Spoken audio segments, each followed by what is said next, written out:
It's about time we threw another tea party, don't you think? I wonder who else is free.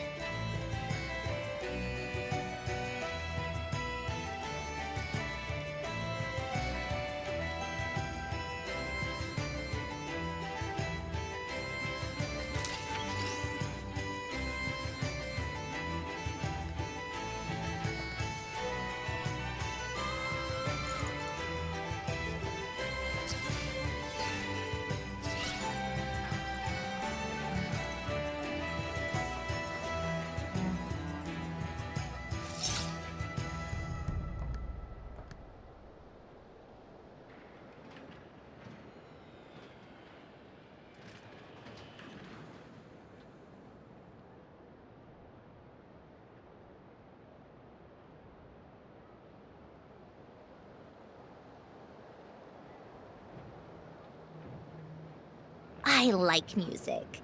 In fact, I've taught myself to play many different instruments. You don't believe me? Find me a piano, and I'll show you a thing or two.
Come on, keep up. Pick up the pace.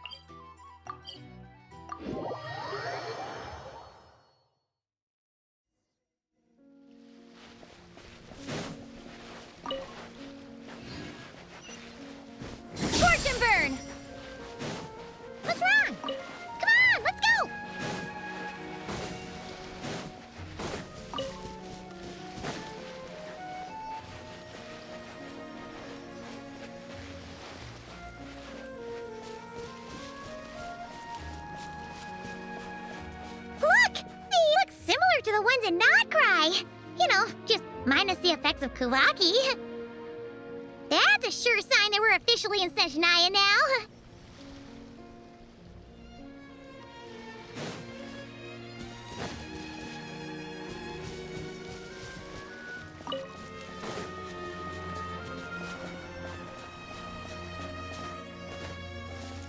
There's gotta be a treasure chest around here somewhere. No adventure is complete without a chest or two.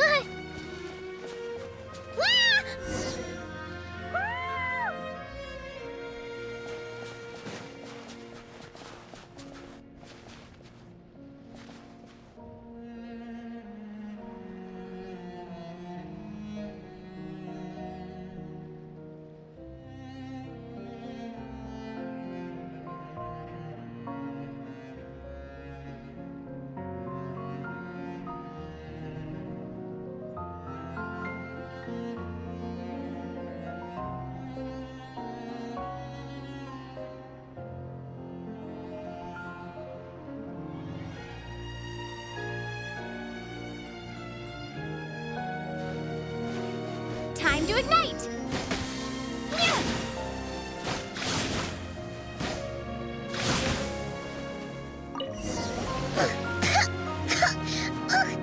Paimon got a mouthful of snow!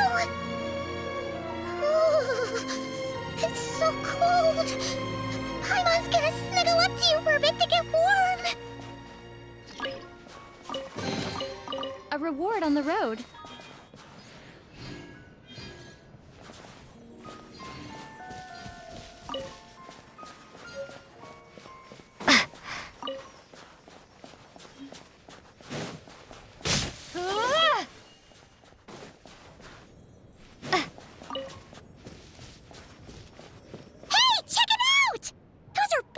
Right? Oh, look how big and fluffy they are! So cute! Quick, take a picture before the moment passes. Right here. If we get any closer, we might scare them away.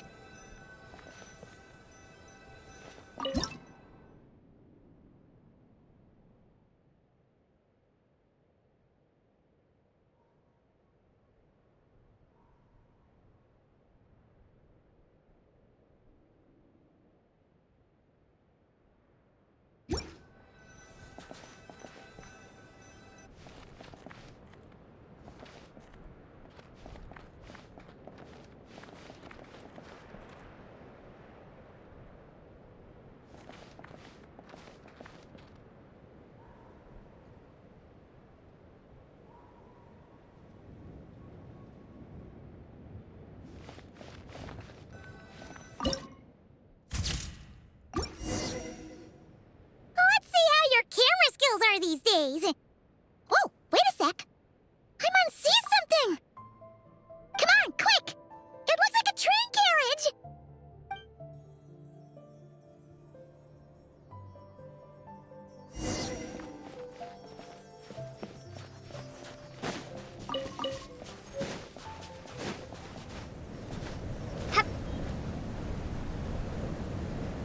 Paimon's heard that Snezhnaya has loads of railways and trains. This must be one of them. But why is it abandoned? Ooh, it's still so cold. Oh, I don't know. Maybe. Oh.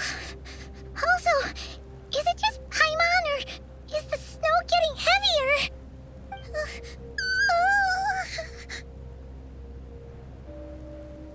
Oh, thanks for offering, but this isn't just the weather. It's hard to describe, but Paimon feels so weird. She's never felt like this before. Everything feels heavy. Getting kinda dizzy, too. Oh, no need. Paimon's just feeling a little low on energy. That's all. It's nothing serious. Not worth ruining our travel plans over. Yep, sure thing. Snezhnaya, here we come!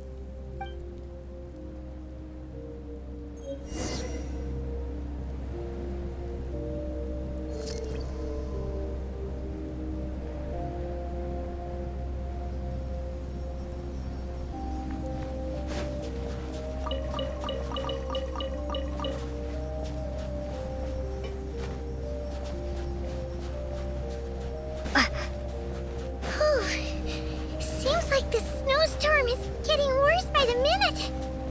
Paimon can barely fly.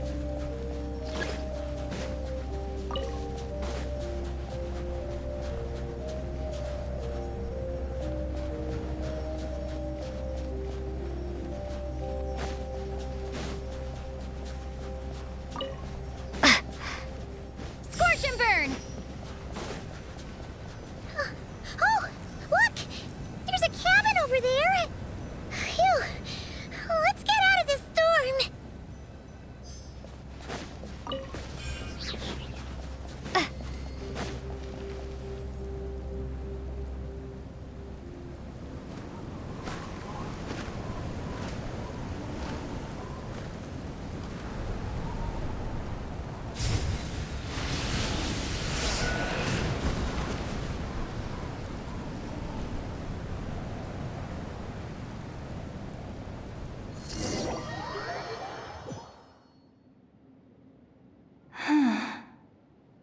What is this place? Where's Paimon? I need to find her. Fast!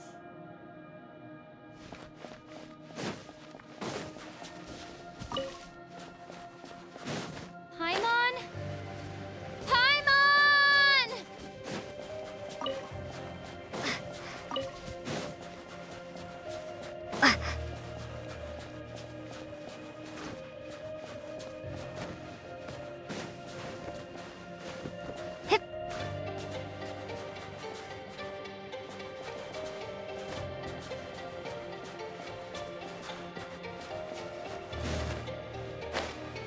Strange.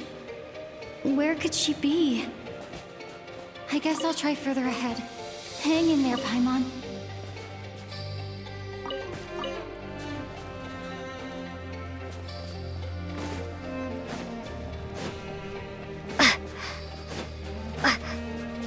Is that a train carriage?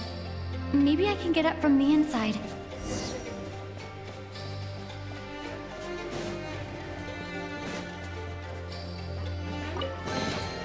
A reward on the road.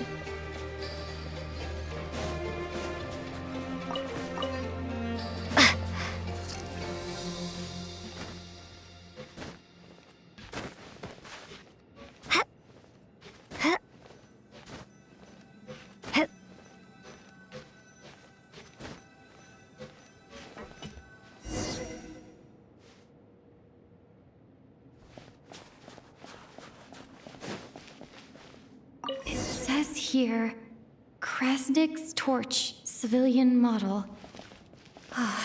It's definitely getting a little warmer now it's turned on. I really hope Paimon's okay.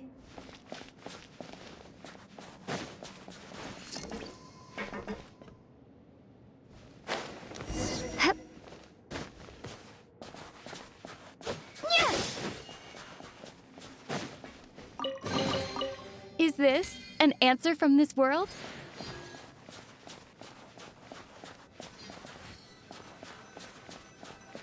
What was that strange sound? I can't tell if... Paimon? Paimon, is that you?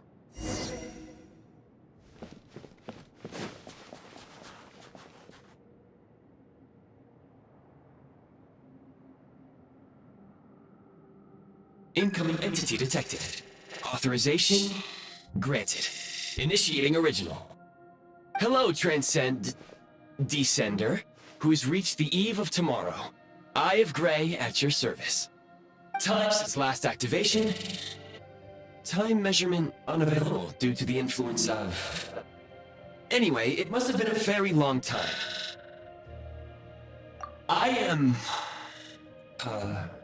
I was born to fulfill a mission. To reach tomorrow. To this end, I must...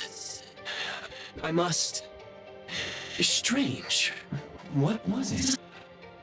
Wait, my body? Huh? Why is my body like this?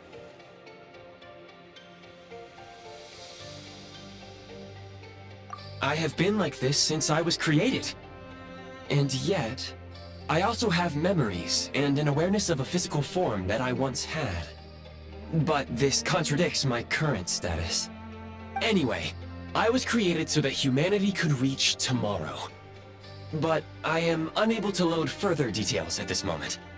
Nevertheless, serving humanity remains my primary objective. I have detected a drop in your surface body temperature.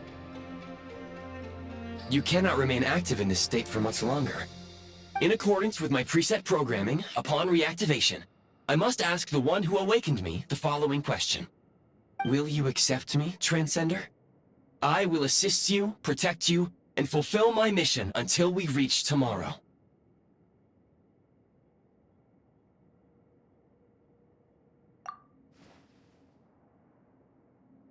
I understand your position. However, given your current physical condition, I must suggest that you reconsider. Before I was activated, you called out a name. Presumably that of your missing companion? If you agree to accept me, after helping you get out of here, I will search for said companion and pinpoint their location. To answer your question, yes.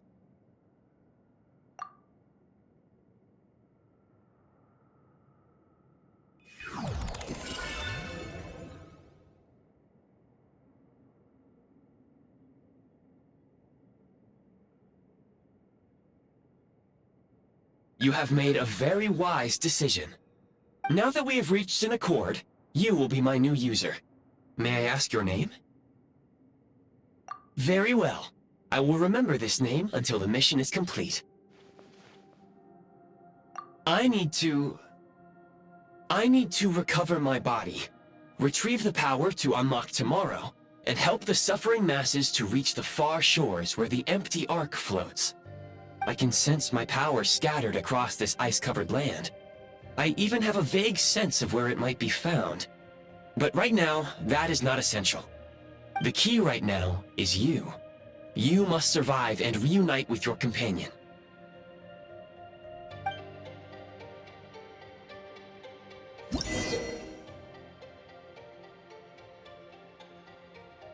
You may now execute the command, Demolish. Use it to remove the prime ice blocking the path and obtain prime ice units. Prime ice unit count has been updated.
You may now execute the command, Build.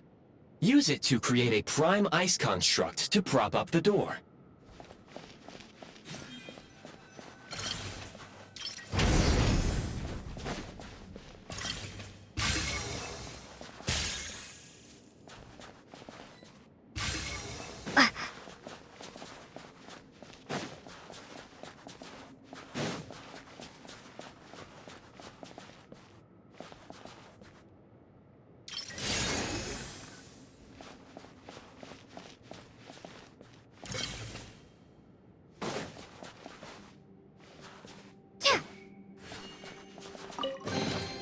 Is this an answer from this world?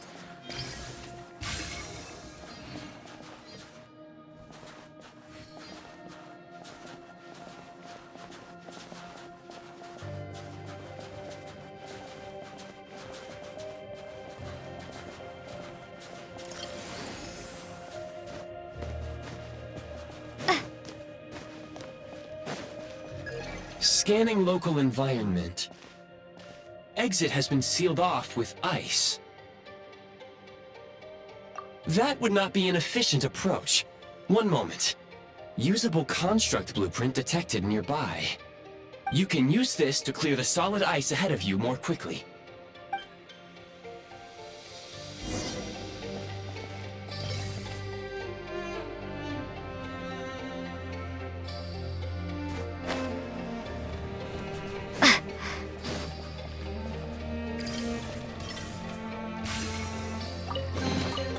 Is this an answer from this world?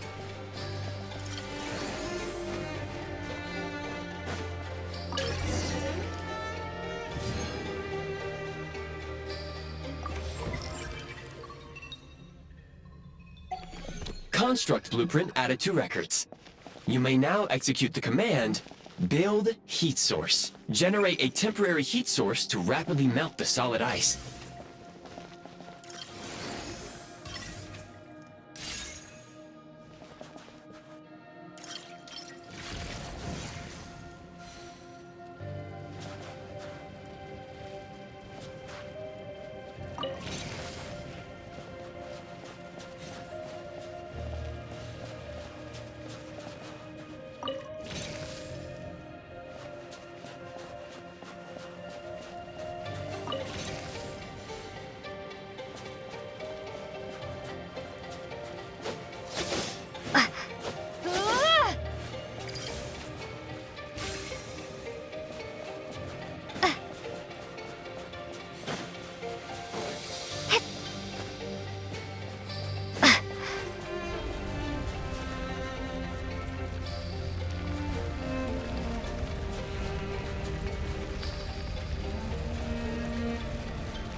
My scan indicates the path is straight ahead.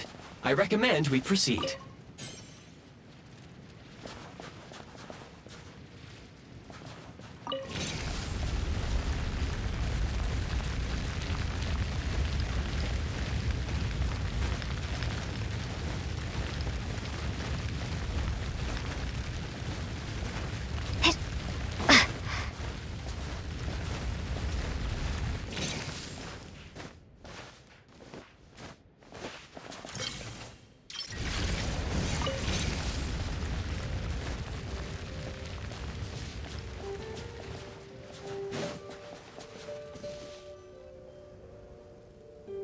Kresnik Crystal located.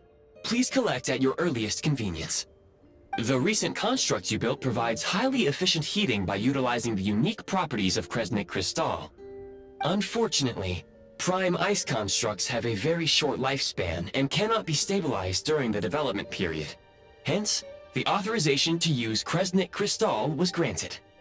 That said, I have already forgotten what warmth feels like. Yes. Perhaps then, we can warm ourselves by the fireside together. But for now, all you need to remember is this. If you collect Kresnik Crystal, I can extract the energy within and use it to maintain your body's surface temperature.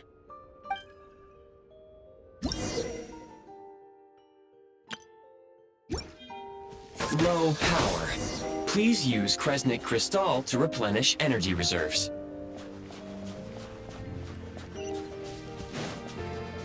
Signs of physiological activity detected in the distance. It is highly likely to be your travel companion, Paimon. Go. Go now. Be reunited and sing together. May all the people be united as one. May all of life rejoice in unison. Approaching the target location. Scanning for signs of life. Life forms detected. 2. Affirmative. However, that is not the reason for my confusion. According to my database, this location is a train station, meaning the number of life forms is unusually low.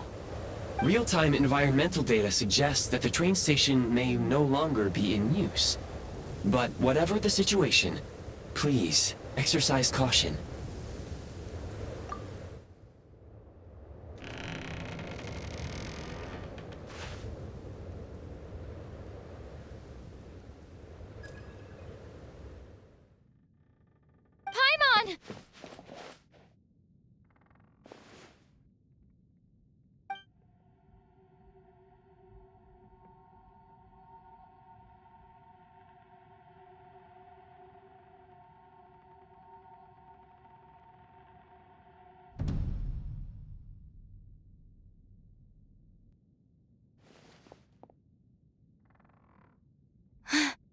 Who are you?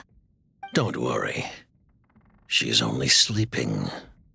You must be the Traveler. She called your name repeatedly while attempting to battle her way through the blizzard. Newcomers to Snezhnaya struggle to adapt to the sheer cold at the best of times. Lately, even the locals are suffering, with a powerful monster having summoned a bitter snowstorm.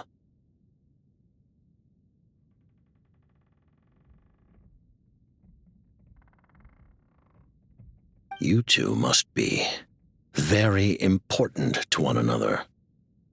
You should take more care not to get separated. Your eyes. Are you Conrian? There are indeed some Conrians left in this world who survived the cataclysm. But I doubt that is news to you. It would be unwise to interrogate my identity here. Focus your attention on your travel companion instead. We will meet again very soon.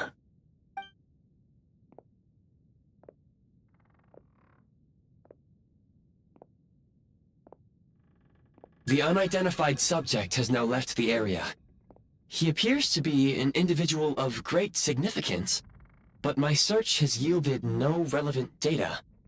I will try searching the database again.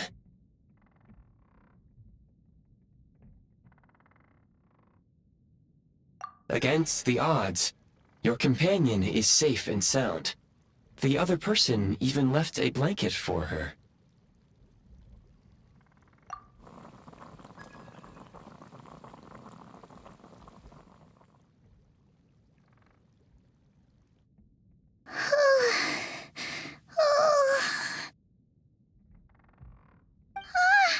Traveler! Oh, thank goodness you're okay. Paimon was so worried. She looked everywhere for you. It's okay. Take it easy. Are you feeling alright? Pretty much the same as when we first got to Snezhnaya. Paimon must have caught a cold. She was feeling so faint. She just couldn't keep going any longer.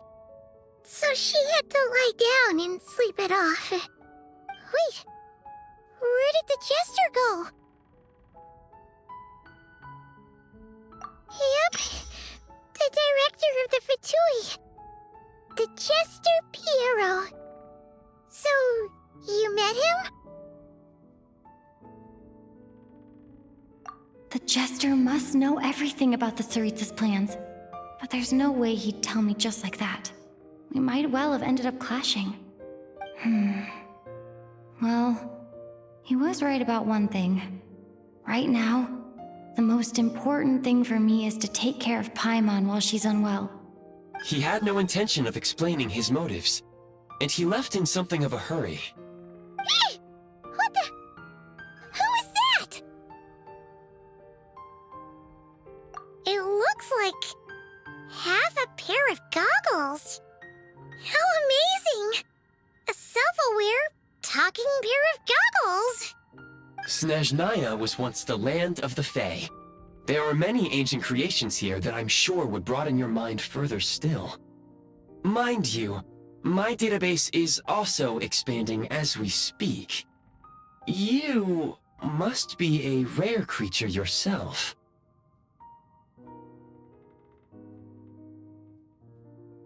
Oh, wow! Well, thank you so much. You've earned yourself some of Paimon's favorite candy. Oh, but by the looks of it, you probably can't eat that, can you? Goodwill detected. Instead of candy, perhaps I can suggest my preferred strategy.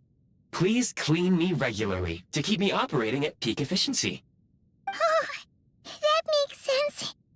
Every pair of goggles needs wiping clean once in a while. Sure thing, mister. Anyway, back to the Jester for a second. Paimon's still confused about something. When he first showed up, he already knew Paimon's name. And he acted like he expected Paimon to know who he was, too.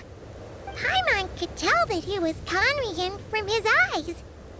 And he definitely seemed like someone pretty important. But beyond that, Paimon didn't know anything about him. It was only later, after he rescued Paimon from the snow, that he properly introduced himself. That's the only reason Paimon knows he was the Jester. Oh, seems unlikely. He ran into the snow following the sound of Paimon's voice, with a really anxious expression on his face. He didn't act like someone who knew she would be here in advance.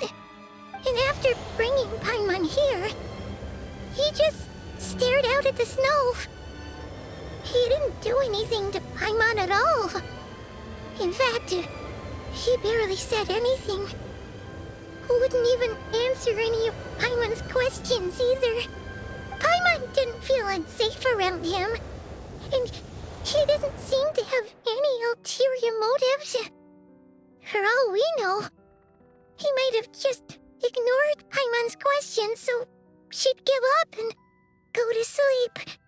Please allow me to interrupt. Fatui and director are unfamiliar terms. May I ask for clarification? Wait, you've seriously never heard of the Fatui? Oh, they're like the Tsaritsa's inner circle. Really powerful people. And the director is their boss. Understood. Since they hold elite positions and serve their god directly, it stands to reason that they would conduct themselves with due decorum. I am inclined to agree with your assessment, Miss Paimon. I did not detect any ill will from the gentleman in question.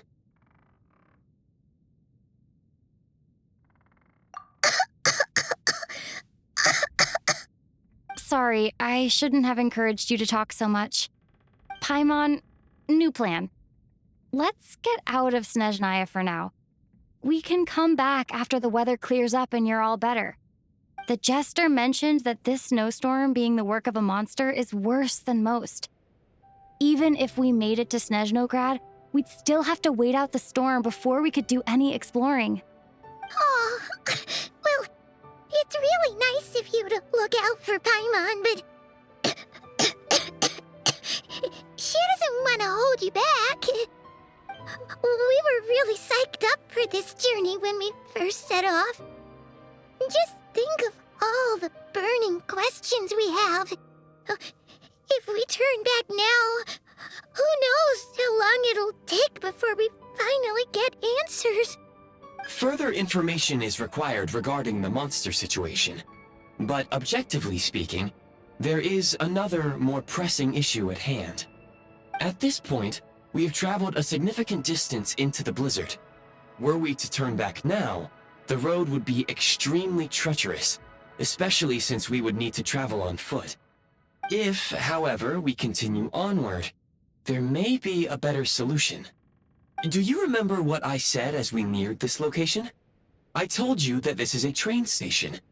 While it has evidently fallen into disuse for unknown reasons, the tracks remain intact.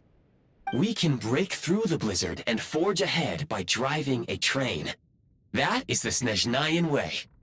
There is a small town up ahead, which would be the perfect place for Miss Paimon to rest and recover.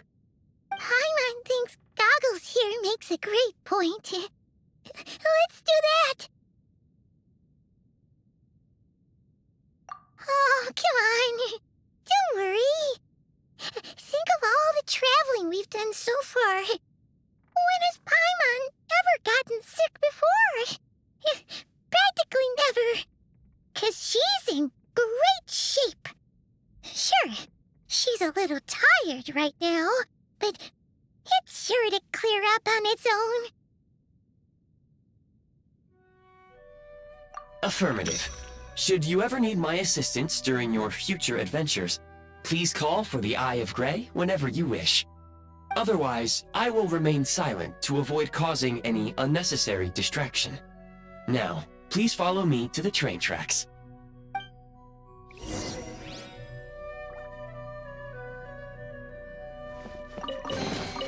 Is this an answer from this world?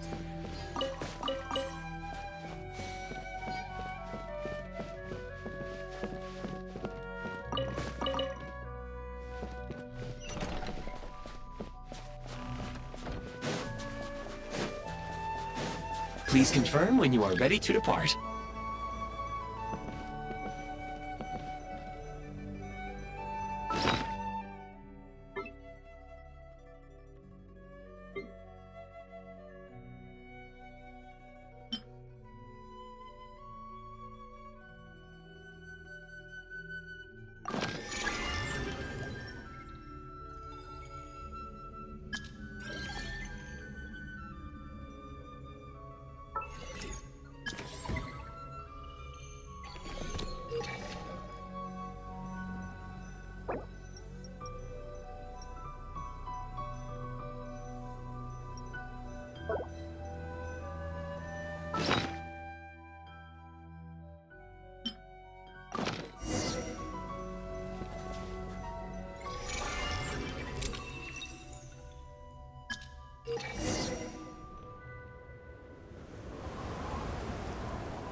Heading north from here, we will soon arrive at...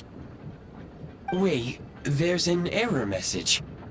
Could not detect clear tracks.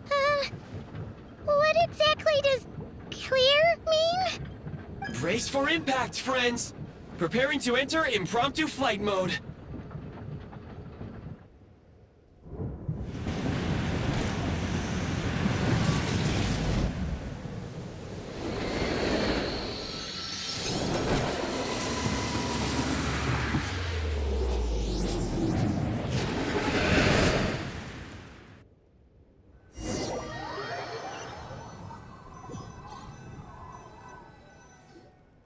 How strange.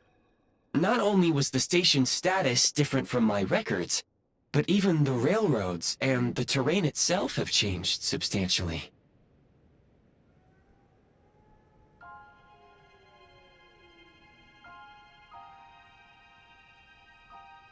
Yeah. Thanks to your quick reflexes. My sincere apologies for putting you in danger. I'm afraid I'm as confused by all this as you are.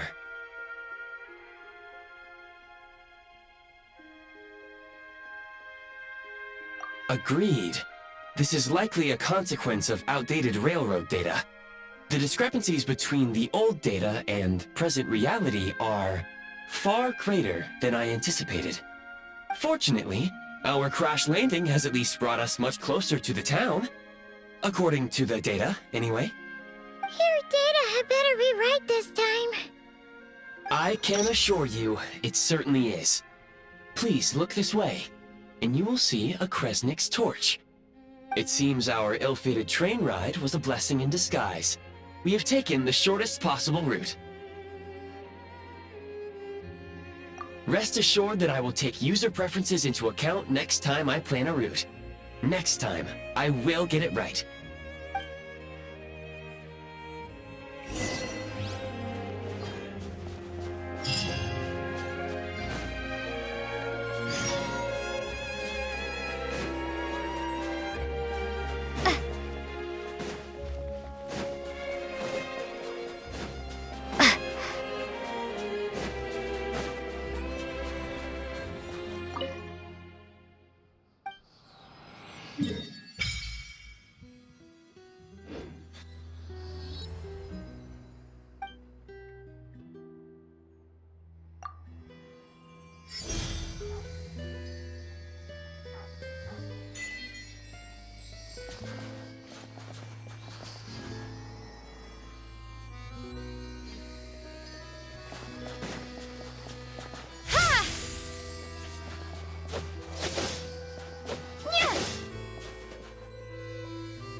Excuse me? Is there an inn nearby? I'm sorry, but they've all closed.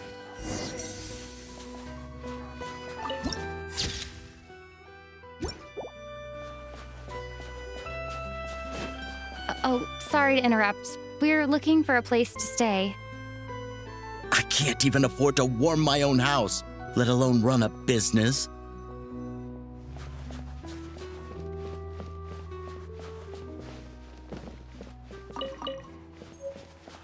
Excuse us.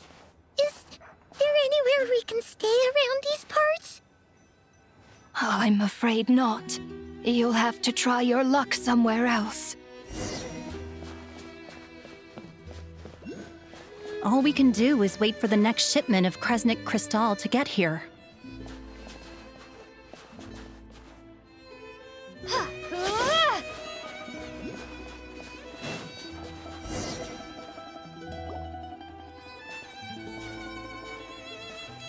Hi there. Do you know if there are any inns still taking guests in this town? Doubt it. They're probably all closed. No one has enough Kresnik crystal to heat their own homes, let alone a business. Oh, what a bummer. I clocked you a while back. You adventurers or something? We don't get many tourists in inland Snezhnaya these days. Why's snowstorm? In part, but the bigger reason's Project Stuja. Since it's Her Majesty's will, we have to put up with it whether we like it or not. Oh, sorry. I assumed it was common knowledge by now. Basically, the Tsaritsa is planning something big. Something that requires an enormous amount of energy. Even if they used all the surplus Kresnik Crystal in Snezhnaya, it still wouldn't be enough to meet demand. So, the Vetcha passed a resolution requiring all factories and households to reduce their energy consumption. The policy has thus been charmingly named Project Stuja, meaning bitter cold. Bitter cold? So, like, it's gonna be a cold winter, folks? You're all gonna have to find a way to get through it? That kind of idea? Pretty much. When you're broke, you scrimp and save. When it's cold, you huddle together for warmth. There's always a way to stretch things out to make ends meet. Trouble is, if you stretch someone out like an elastic band for too long, who knows if they can ever bounce back. You know what? Come with me and see for yourself.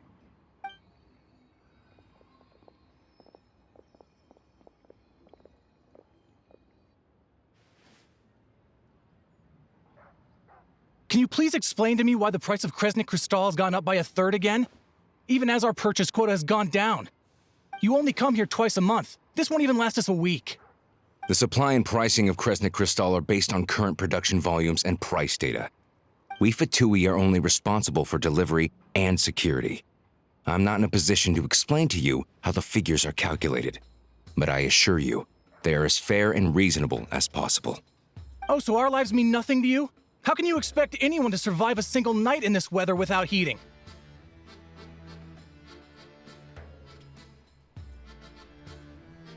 Since you insist on making me repeat myself every single visit, I will remind you again. There is no monopoly on the trade of Kresnik Crystal. You are free to purchase the shortfall from elsewhere on the market. What market? Nobody else is selling. And when they do, they charge 8 times the normal rate. It's robbery is what it is.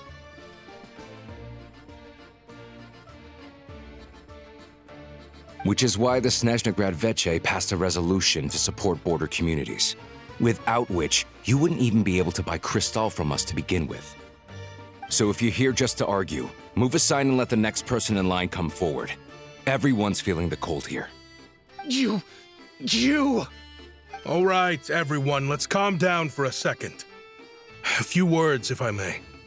We're all subjects of Her Majesty the Tsaritsa, and I'm sure every one of us is dedicated to her great cause.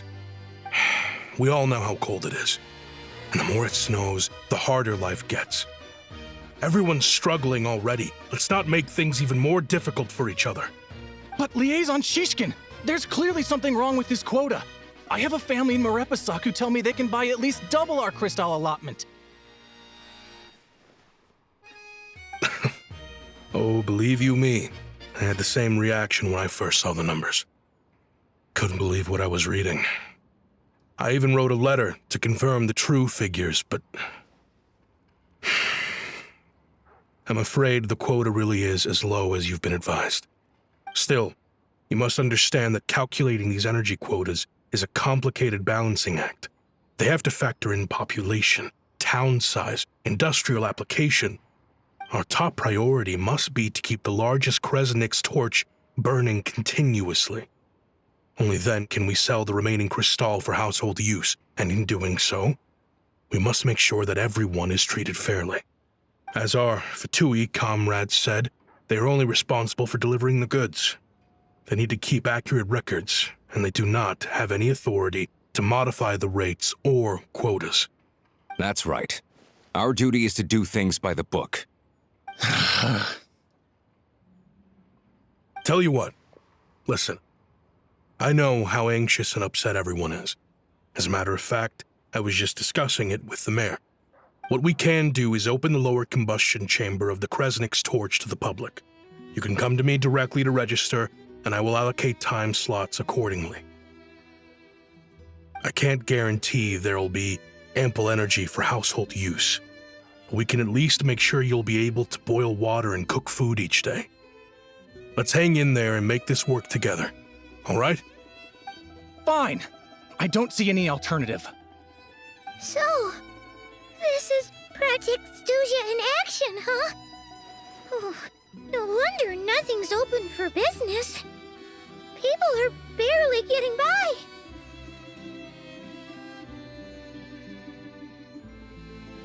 You were looking for an inn, right? For your, Fae friend?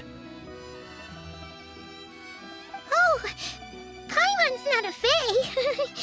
Just Paimon.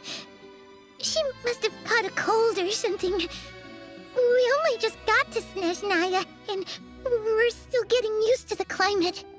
I have a small place in Stratomoros. I don't stay there very often, though, so it's pretty basic. But if you're not picky, you're welcome to rest there for now. It's not much, but I've got blankets and a warm fire. Are you sure?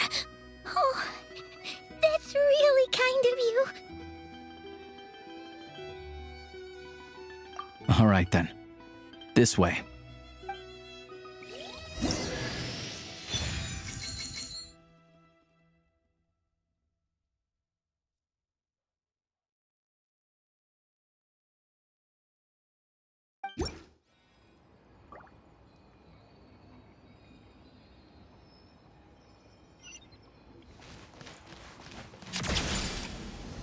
Pick up the pace.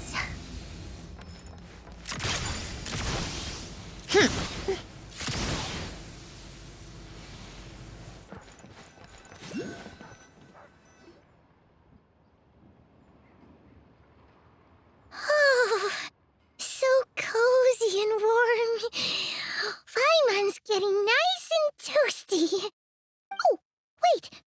Paimon only introduced herself so far, didn't she? This is Paimon's best friend, the Traveler. Good to meet you. I'm Alosha. Most travelers find the Snezhnayan climate to be a shock to the system at first. But as long as you keep yourself warm, you should be fine. Still, you should keep an eye on your condition. When people are too quick to dismiss a cold, it can easily end up turning into something more serious. Don't say that. Paimon's too young for chronic health issues. They aren't in town right now, and they won't be back anytime soon. The train station has been closed ever since these power shortages began. I do a lot of hunting, so I spend most of my time exposed to the elements. But even the animals wouldn't survive long in a storm like this, let alone a hunter. Nothing to do but sit tight in town until the weather improves. I get that you're in a hurry, but even if the station were open, that doesn't mean there'd be any trains. We could end up stuck here for a long time, I'm afraid. What? Your own train? Wait, hold on. That train? The one that suddenly fell out of the sky and crash-landed on the ice? Oh, we got lucky and found it in a cave. Oh, then our luck ran out and we had a little accident. Pretty crazy for a random find in the mountains. Well, as long as your train's good to roll, you might get to Snezhnagrad after all. I've been doing some digging recently. Turns out, the real reason for the current energy crisis in Stratomoros is that some of the supply is being seized for a private stockpile. But to expose what's going on, I need to catch them in the act. So, I'm heading off to catch a rabbit. Huh? Wait, a rabbit stole the crystal? It's a figure of speech. Real rabbits couldn't pull this off. They'd prefer carrots to Kresnik Crystal anyway. Shishkin, Mr. Positive Attitude, let's all get along now, shall we? Him? Really? Paimon never would have guessed. Huh? You're coming with?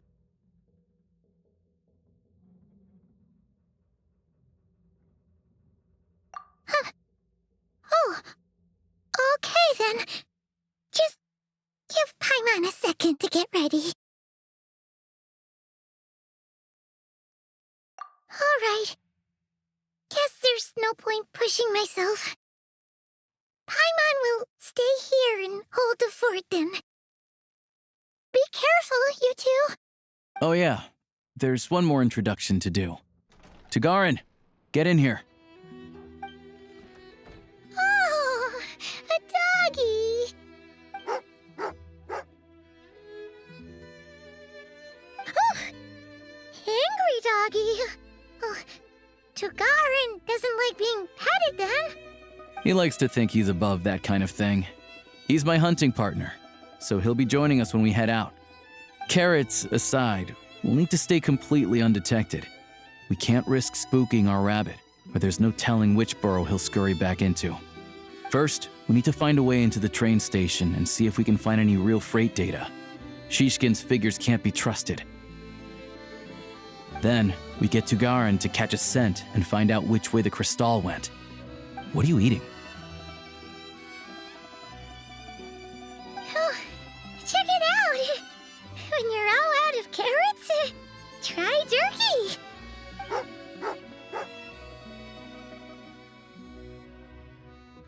Good doggy, good doggy. A fellow dog lover, huh? Yup. And rabbit lover. Carrots are great too, you know. Good to know. Eat up, Tagarin. We got a lot of work to do.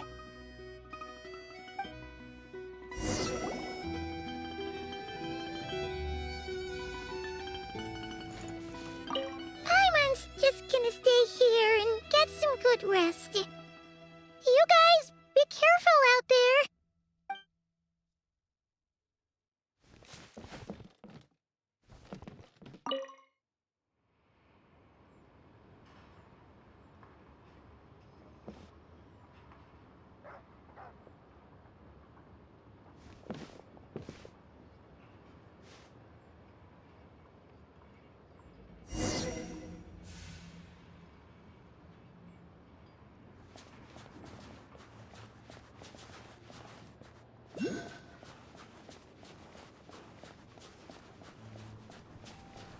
Wait.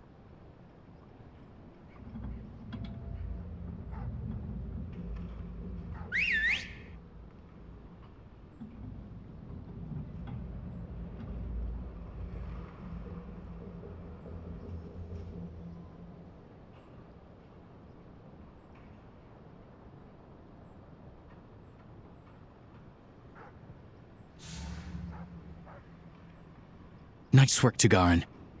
Come on, we'll go around.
This way. We'll enter from the upper floor.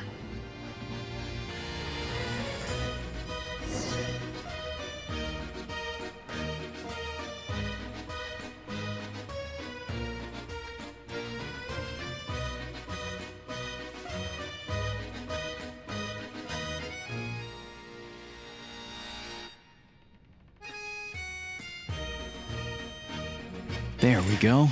A freight list. Straight from the Fatui. So Shishkin won't have had the chance to doctor the figures. Looks as new as the day it was printed. I guess no one bothers reading these unless they have ulterior motives. Yeah, this is all we need. Come on, let's get out of here, then go track down the crystal. Tugarin's a keen hunter, and catching rabbits is his specialty.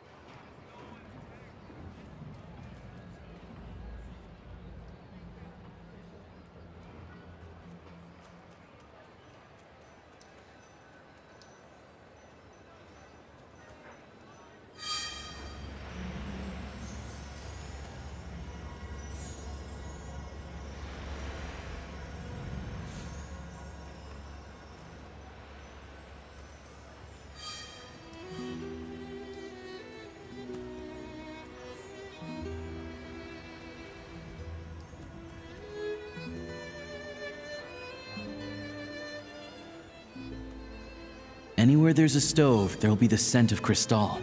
That's normal.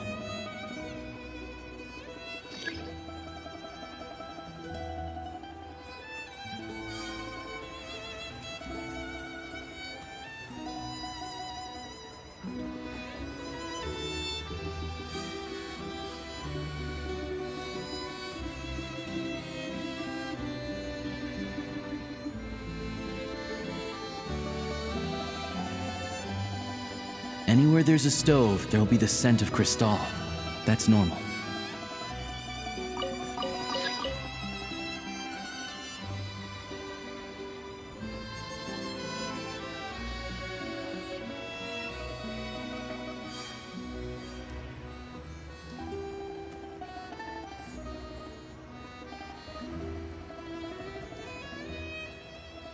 But if he picks up the scent of crystal somewhere and there's no stove around, that's how we know something's up.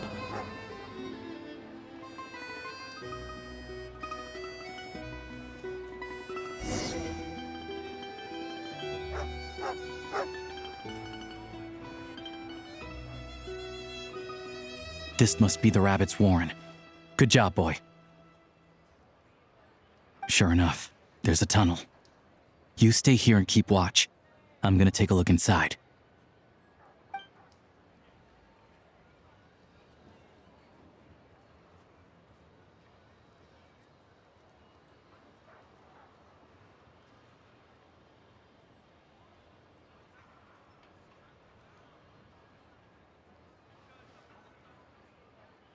Thanks for looking out for us. Things are getting tougher by the day. No need to thank me. It's my pleasure. Sure as Her Majesty the Tsaritsa watching over us, every sacrifice will be worthwhile. Let's grit our teeth until the blizzard passes. These days of hardship will be over soon. Maybe for everyone else, Liaison Shishkin, but for you, the hard times have only just begun.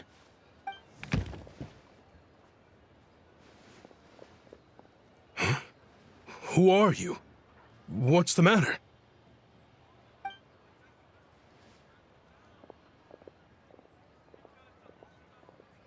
I just had a question for you. Why, when times are as tough as this, would someone hoard more Kresnik crystal than they could ever use? All the crates here are from the most recent shipment, but they weren't brought here for sale. Instead, they were secretly stashed away. Would you be able to shed any light on the situation, Mr. Shishkin? Me? Why, I have no idea. But look at how much there is. It's quite a godsend. Now there will be plenty to go around. This godsend was found in a cellar adjacent to your residence following a tip from Mr. Alosha. And this is only a fraction of what we found down there. We're still taking a full inventory. The official figures will be finalized shortly. I've always been grateful for your efforts to mediate between us and the townspeople of Sretomaros. But now, Mr. Shishkin, it appears you were the source of the conflict all along. How could you do this to us? We trusted you to have our backs. You've been lying to us this whole time? Hey,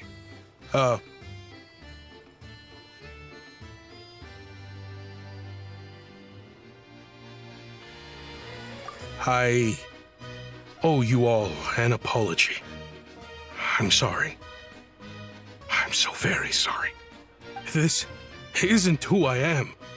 Please believe me, this was a one-time mistake that I will never repeat. We all know how difficult life has been since Project Stuja came into force. Energy is an increasingly scarce resource. People everywhere are getting desperate, but some places have been hit harder than others.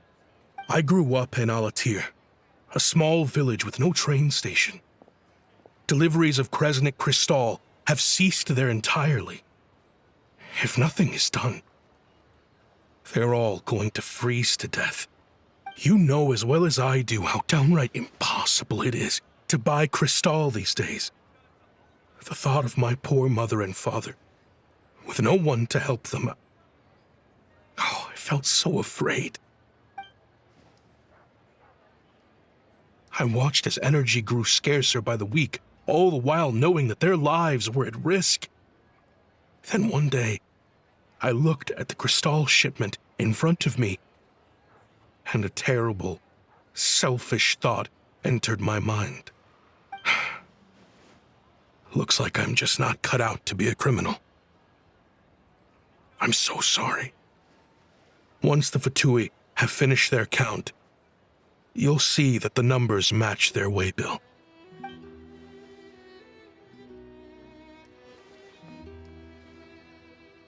I have the official Snezhnayan quotas here.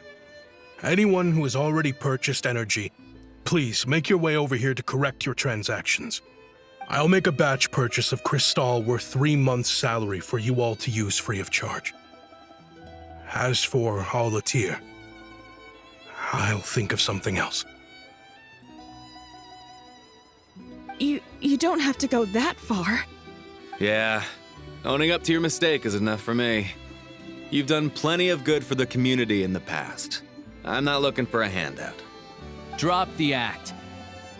You claim this was a one-time mistake, but the real reason there's only one shipment's worth of stolen Crystal in your basement is that you have an accomplice. Reporting in, sir. We've conducted a full search of the mayor's house. As expected, we found many crates full of Crystal, half of which were still in their original shipping containers. This wasn't your first time at all. You've been colluding with the mayor of Stratomeros for a long time now. The train station's currently out of service, but it does open for a short window every time there's an energy delivery. And every time a train pulls in, you're there on site to take inventory and oversee the workers unloading the cargo. The mayor handpicks said workers. Per his instructions, they transport the Crystal by tunnel at night to the mayor's house, and he sells it out of town. But since he can't get the goods out of town by train, he had to arrange an alternative method of transportation. This meant slower sales, which gave me plenty of opportunity to catch him in the act. Wait, the mayor's involved in this too? Preposterous. What proof do you have of any of this?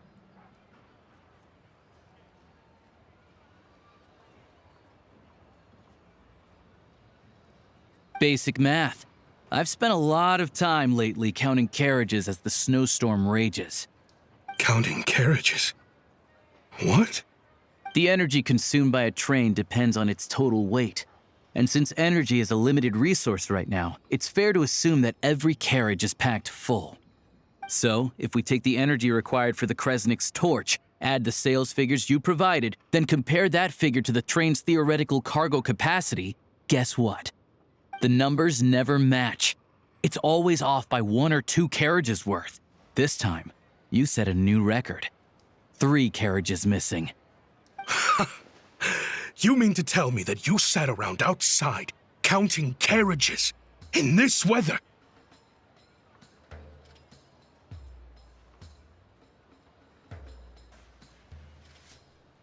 I'm a hunter. I have 2 options. Hunt or starve. Well, I've heard enough. The evidence speaks for itself. Take Shishkin and the mayor into custody and escort them back to Snezhnegrad.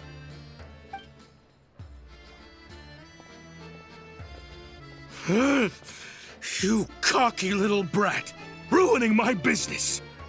Just you wait.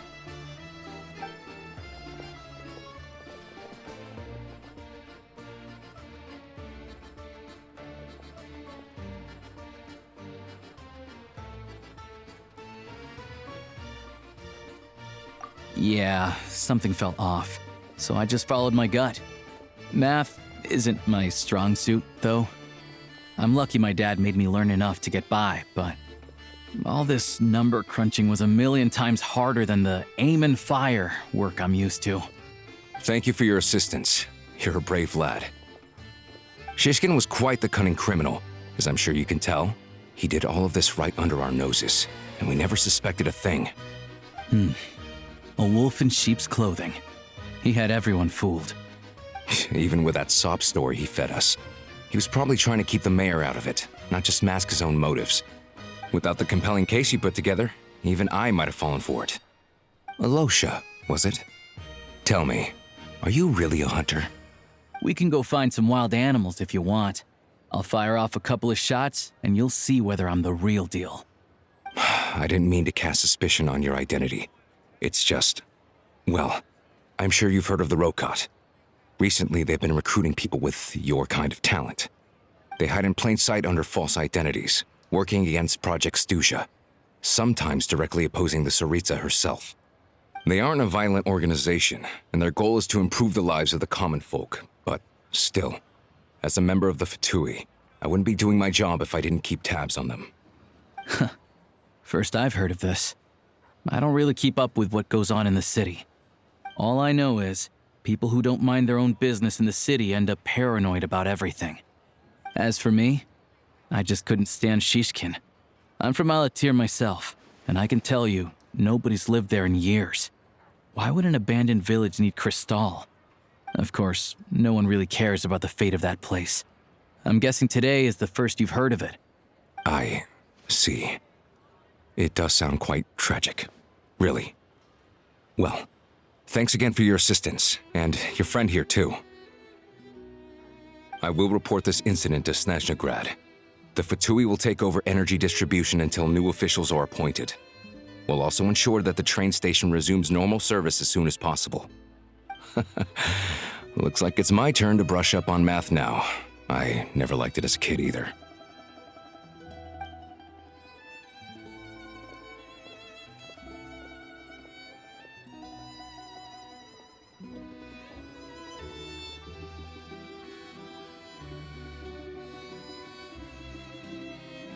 Don't mention it. Isn't the soldier overseeing the delivery supposed to verify the quantity of the goods? Was he just careless? Or was he being paid off too? Who knows? Excuse me. I'll take a share of Kresnik Crystal too. Thanks. I need to take a detour before we head back. There's someone I have to deliver this crystal to.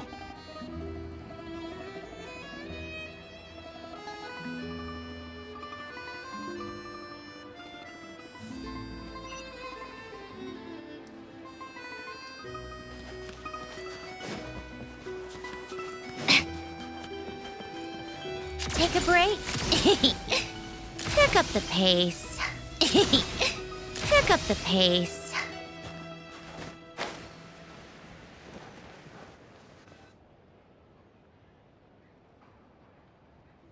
Hang tight for a moment.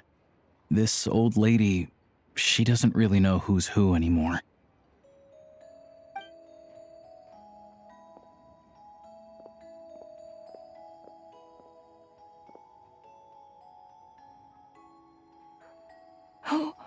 Oh, grandson. It's so cold today. You must be freezing. Ma'am, it's me, Alosha. Alosha? Alosha who? You know me. I came by earlier today. Cleaned the ashes out of your stove, gave you some warmer bedding, and washed your back.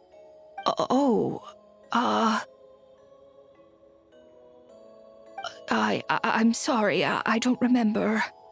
Now, how often do I get to see my grandson? Come on, take a seat and relax while I fix you something to eat. It's okay. You just rest. I'm fine. Oh, you. It's nice to come and visit your old granny once in a while, isn't it? Sretomoros, a good town. All sorts of things to do and people to meet. And the local officials are good to us. Sit down, come on, take a seat. I still have some fruit left. Let me get it for you. Please, don't get up on my account. You need to rest. Where's the fruit? Right under the basket by the door. Or maybe it was on the bedside cabinet.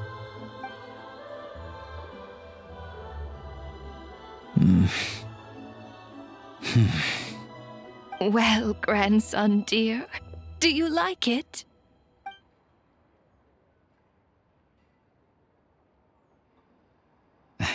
Very much, ma'am.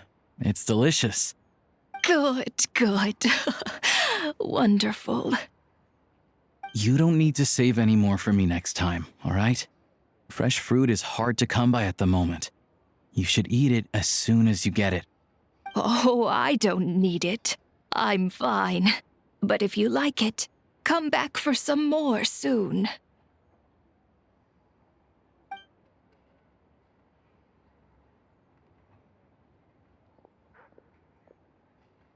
Some kind soul must have given these to her.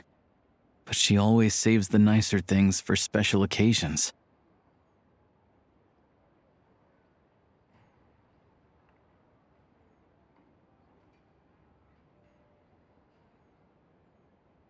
I met her at the market back before her health began declining.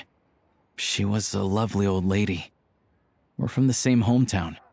Not many people have heard of Alatir. And if they have, it's usually for all the wrong reasons. There's a gang of highwaymen that came from there. Now that it's an abandoned village, it's rare to find anyone who shares fond memories of our hometown. So after we got talking and realized we were from the same place, we decided to keep in touch by letter. I first learned of Stratomoros's energy supply problems from a passing comment in one of her letters. Then, after her health went downhill, I started visiting more often to check in on her. The town's been in decline for a while now, but because of her memory problems, she thinks of it as the bustling, prosperous Stratomoros still in its heyday. That said, I kinda appreciate her optimism. There's not much of it going around in this world of ice and snow.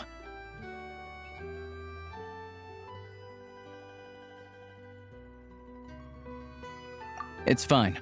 Everyone grows old. In Snezhnaya, some people believe that in your final moments, you'll sense a familiar presence by your side. You turn to look at them, but their face is blurry. So you focus hard, trying to make out who it is. And when you finally see their face, the Grim Reaper reaches out and takes your life. She still calls me grandson, though. So at least I'm not a blurry face in her world just yet. Come on, let's get back and see how Paimon's doing.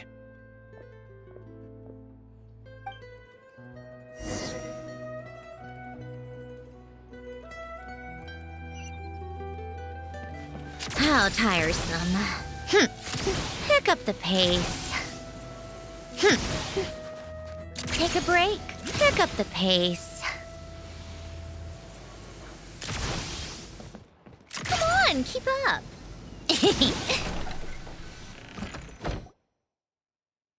Paimon, we're back.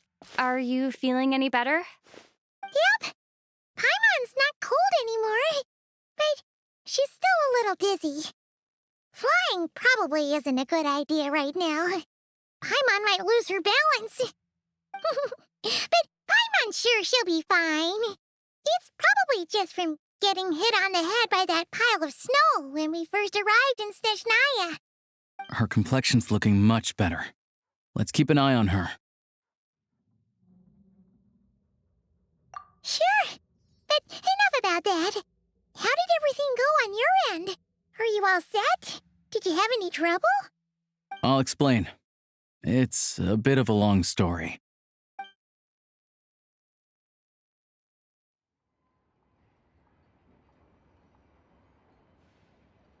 Jeez, you guys got pretty busy. Sounds like the liaison officer and the mayor were running quite an operation. Good riddance to both of them. It's a good thing you managed to catch them. So, you said the train station will open again soon, right? And everyone has enough crystal now? Yeah.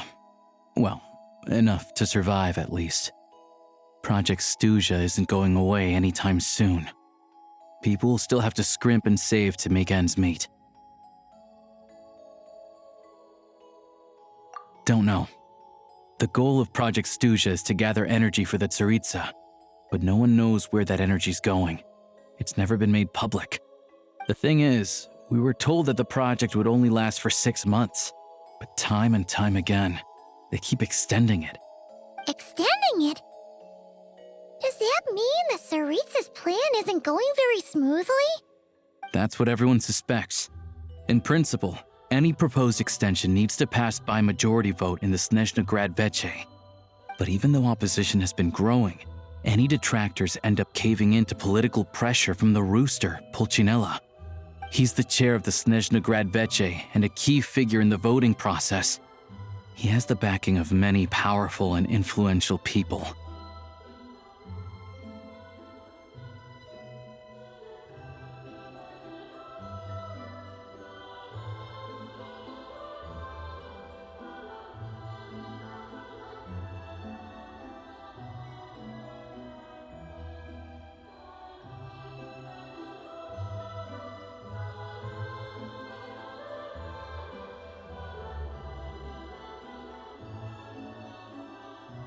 How come the Fatui are picking on ordinary people even here in Snezhnaya? I don't see it like that. Fundamentally, the Fatui will always think and act in the Tsaritsa's interests. But that doesn't mean they don't care about the plight of the common folk. The only reason Sertomero still receives crystal shipments is because of a relief proposal put forward by the rooster himself. Then there's the Fatui soldiers providing support in every corner of the nation. Even the Northland Bank provided some mora for disaster relief, and they're as conservative and indifferent as they come. It's just that the rich and powerful in their fancy palaces live in a completely different world from us. There's always going to be some conflict when those worlds collide.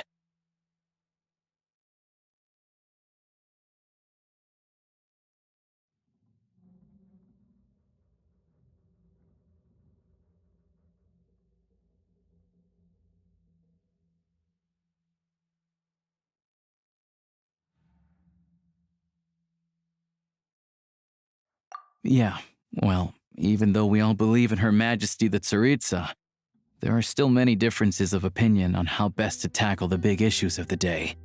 Regular folk don't have an easy way of getting their voices heard in Snezhnagrad, while the rich and powerful are either unwilling or afraid to speak out for all sorts of complicated reasons. The Rokad provides the disaffected with false identities and an outlet to vent their frustrations. Of course, an organization like that exists in a gray area. The moment the Veche think they've crossed a line, there's sure to be a crackdown. But so far, they've been doing their best to help the common folk. Like us, don't you mean? You didn't hesitate to join in. You're not new to this, I can tell. That's because we're adventurers. It's our job to help people out with commissions and get to the bottom of things. Sounds like we're going to get along. So, what's your business in Snezhnagrad? Aside from taking your friend to see a doctor, of course. I want to meet the Tsaritsa. It's complicated. I've had run-ins with many of the Harbingers along the way, and I really need to know what the Tsaritsa is up to. Her ultimate goal, what the Gnosis mean in all of this. Since I've made it this far in my journey, I have to find the truth, whatever it takes. Wait, so... no way. Are you who I think you are? Sounds like you've heard of us then. We're getting more famous by the day.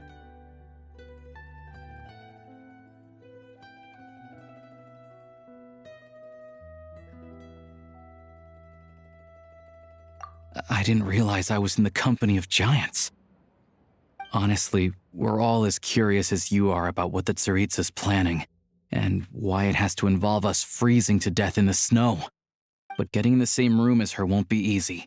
The common folk aren't permitted to meet her at the best of times, and right now, she's probably not even in Snezhnograd. Word is, she's heading east on a campaign to slay a monster.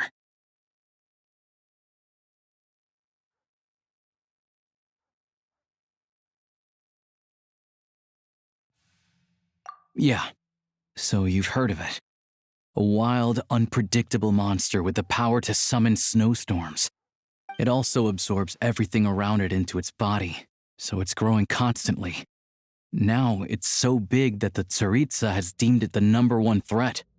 Luckily, as it grew, it became increasingly less mobile, so it doesn't pose an immediate threat to this town or to Snezhnograd.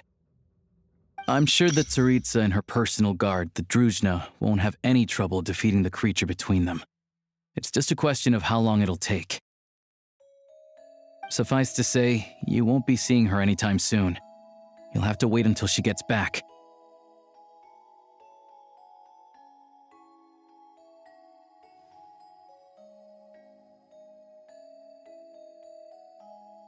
Fair. Well, the Fatui will be taking over management of the train station for the time being. Things should be up and running by tomorrow. Once it's open, we can see about getting your train towed to the station. Whoa! That's gotta take a lot of manpower. Are you sure we can talk them into it? The Fatui aren't exactly spotless in this whole mess. Plus, we helped them out. Should be easy enough to negotiate.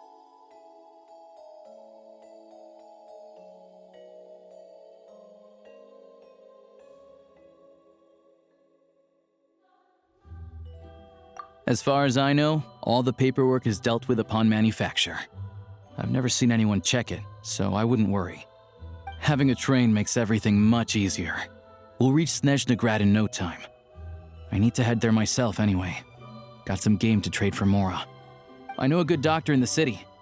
I'll introduce you when we get there. Oh, thanks so much. Let's get a good night's sleep ahead of our big trip tomorrow.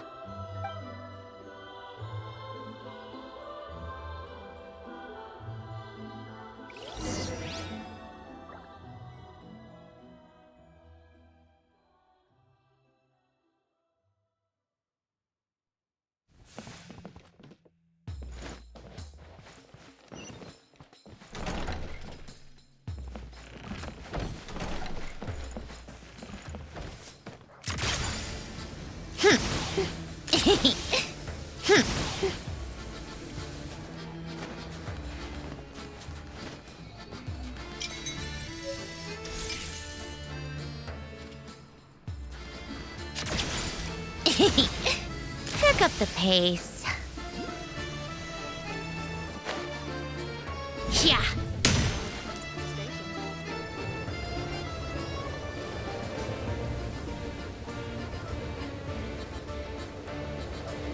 Drive carefully, all right? You don't want to end up in this situation again. Also, I don't think I've seen a train like this before. Is it a new model or something? Not a fan of small talk, are you? Anyway, take this. It's an up-to-date map of the Snezhnayan rail network. All the track switching is automated, so as long as the train's moving, you don't need to worry about collisions or anything. We'll leave you to examine the train's conditions yourselves. Fingers crossed nothing's broken. I doubt Sir Tomoros has any engineers with experience working on this model. Shouldn't be a problem. Thanks for everything. All right then. Have a safe journey. And make sure to check everything's working before you set off.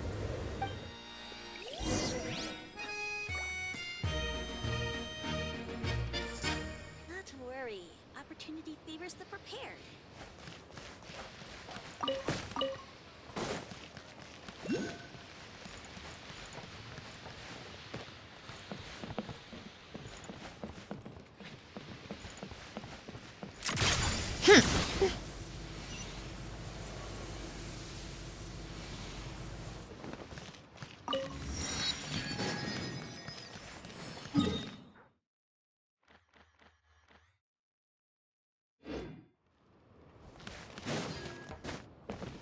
Take a break.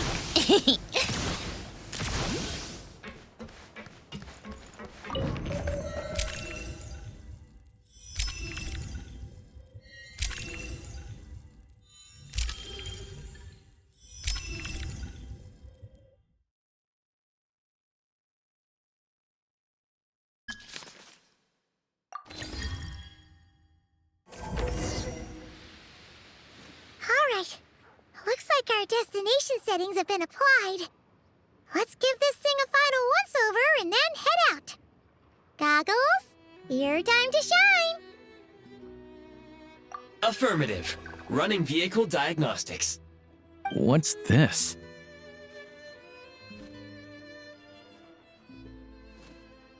Engine, green. Wheels, green. Frame, minor damage, but no impact on function. Diagnostics complete. All systems nominal. Neat! Huh. Paimon still can't get over the fact that you just found this tech lying around in a random cave. I've lived in Snezhnaya my whole life, and I've never heard of an interactive, talking train autopilot. Strictly speaking, I wasn't designed purely to drive trains, though I doubt you have any interest in navigating the practically unreadable operator's manual yourself. All configurations are complete. Should you require any further assistance, please call for the Eye of Grey. Away we go! Oh, nope. Paimon's gonna find a warmer seat.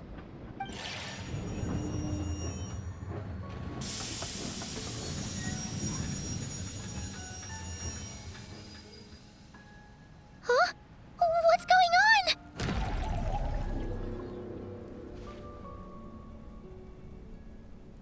Oh no.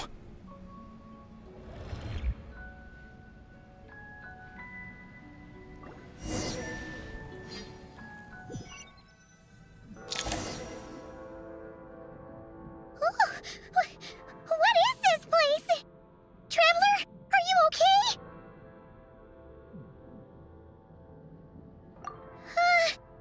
Paimon's still airborne, but it feels like swimming through thick, gloopy water. Ugh, that's horrible. Just our luck. Of all the things that could have gone wrong. Halosha, you're Snezhnayan, right? Any idea what the heck this place is? It's called the Shadow Realm. A place where no wind blows, no light shines, and no elemental energy flows. Even time itself doesn't exist here. It's a world where everything seems to come to a standstill. I've only seen it a few times before, and this is my first time inside. It's a dangerous place. Most people who get sucked into the Shadow Realm are never seen again. And the few who do make it back, they're never quite the same. Huh? Then what the heck do we do now? Oh, maybe Goggles knows something. Goggles? Great! Now we're done for! Hold it together. Let's not get ahead of ourselves. I heard a story once about the world of shadows. If it's true, there's a way to escape. We just need to find the exit. Come on, let's explore.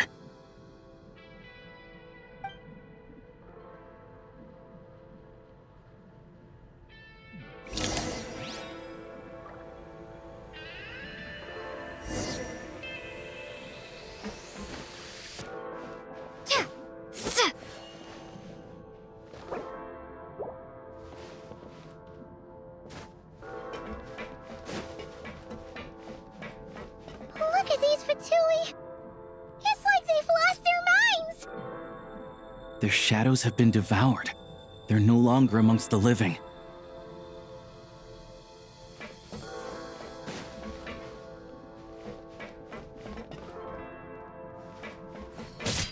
I can't channel elemental energy here, but I have a few gadgets that still work.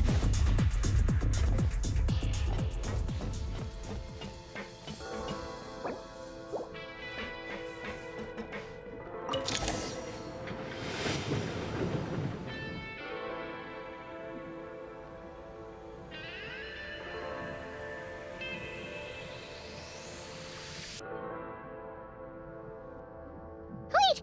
What's that blue thing? Is that... Goggles? Guess we'd better find a way over.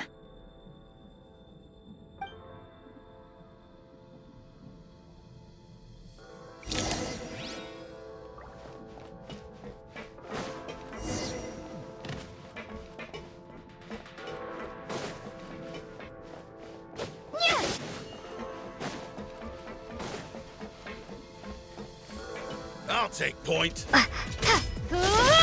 This is the last one. What do we do next? Play it by ear.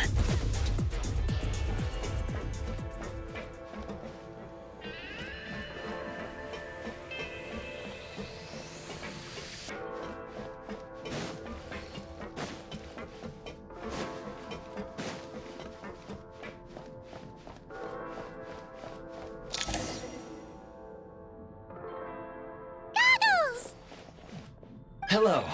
I am glad to see the three of you safe and sound. For now, at least. But things aren't looking too good. Correct. We are now inside what is known as the Shadow Realm, the darkest space in the shell, where even the Most High is loath to cast its gaze. Time and space hold no meaning here. It intersects with the world of the Light Realm only rarely, like an air bubble that rises to the water's surface. We must leave this place before it sinks back down into the depths once more. Sounds like you have a plan. Yes. In fact, the very purpose of my creation was likely to... from the Shadow Realm. It appears that key data is currently inaccessible, but now is not the time to resolve that problem. I have marked the exit to the Shadow Realm for your convenience. In addition, I have prepared some equipment to aid you as you traverse the Shadow Realm, Traveler.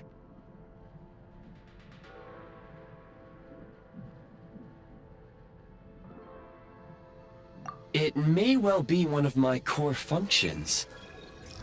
Scan complete. Construction in progress. Activation code?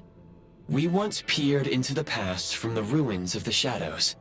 This is what remains of the Golden City, Hyperborea.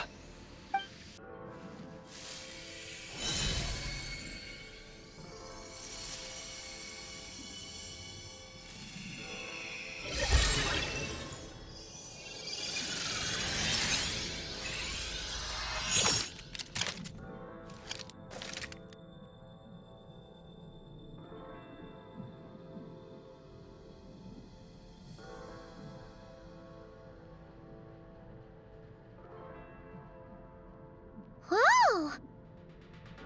Now go. Arm yourselves with weapons of the spirit. Bring down the walls of the stronghold, and extinguish the flaming arrows of the wicked. Is this a gun? In the Shadow Realm, where humans cannot channel the elements, there once was one who, after much research and many attempts, found this to be the most effective means of attack.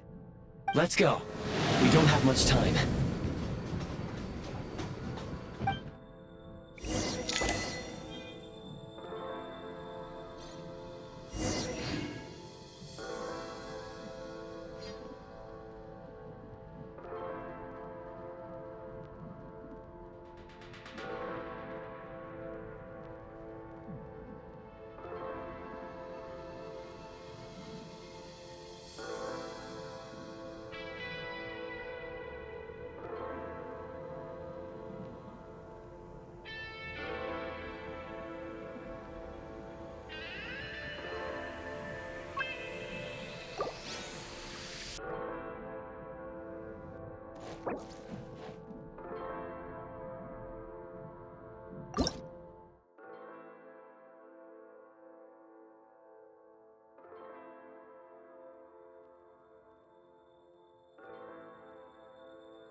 When you encounter small obstacles, you can simply clamber over them.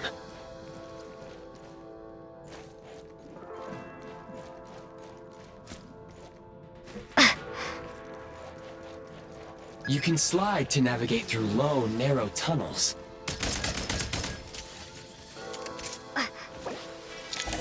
Obstruction ahead. You may be able to use the explosives nearby. Shoot the explosives to detonate them and clear the path. Since elemental energy is unavailable in the Shadow Realm, ammunition is an important resource. For long-range targets, try using the scope to line up your shot.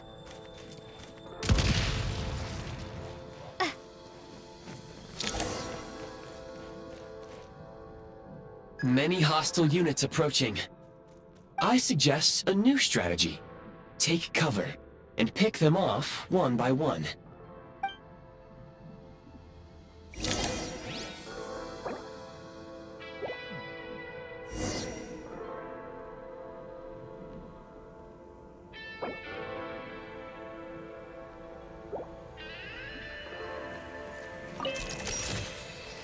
We are under heavy fire. I suggest taking cover to avoid enemy attacks, then waiting for a suitable moment to counterattack.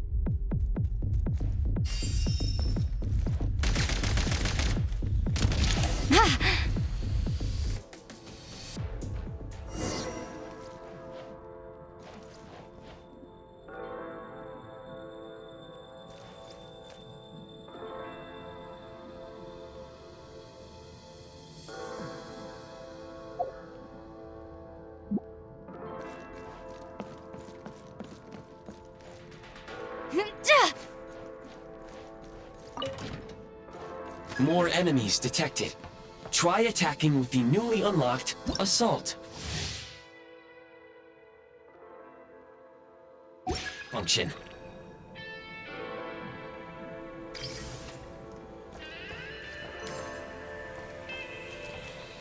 Defenses have been breached! Request it's over. Gotta recharge.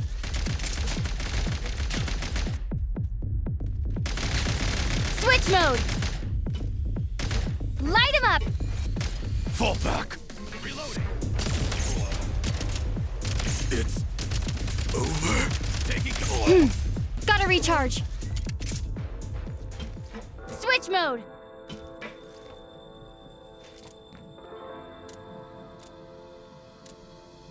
State number 2.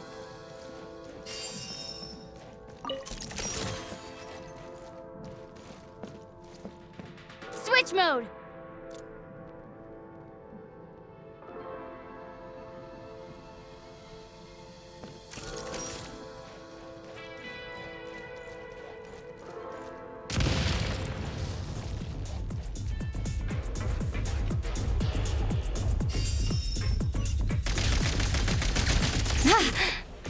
over.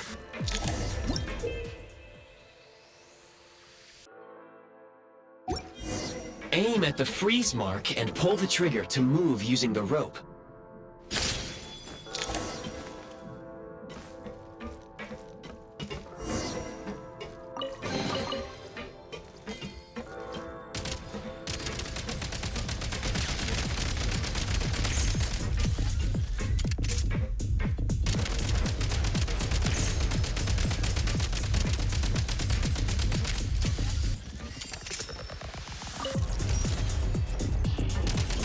Some supply points can restore a small amount of stamina. Press on.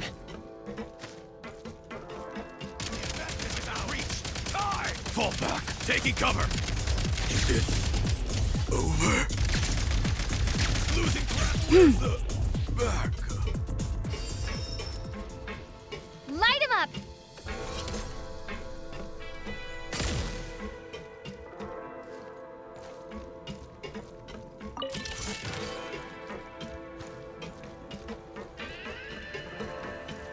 You should be able to use the prime ice construct left here to cover long distances.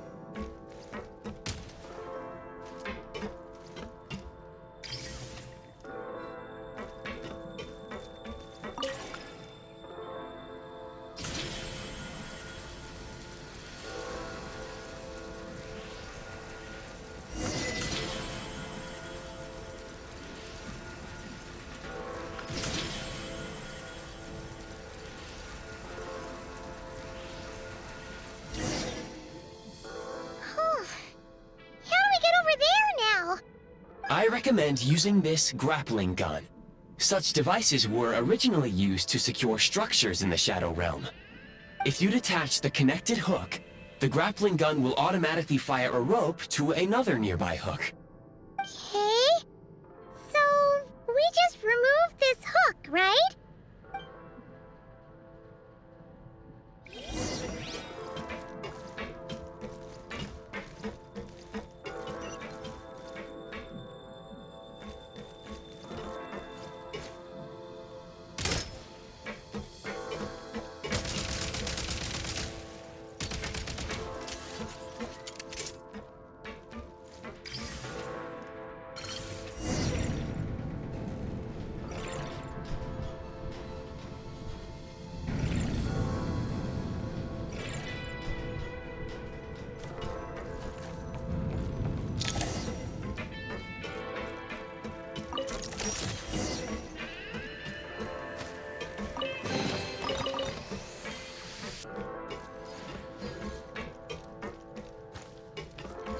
Nice.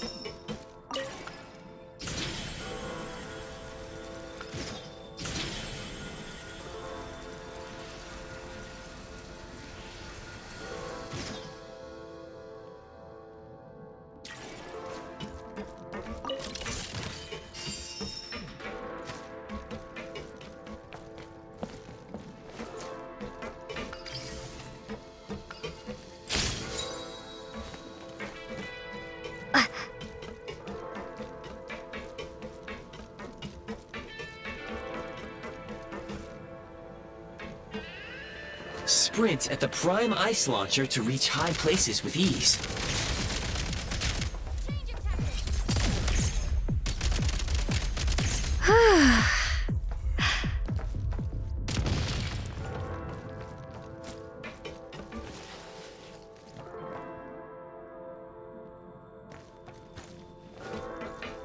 Nice.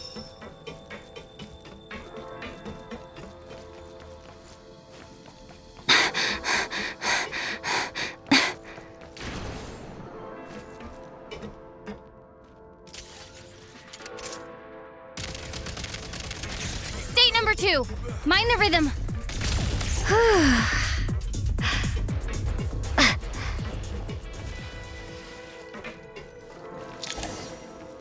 Usable munitions detected. Frag crystal.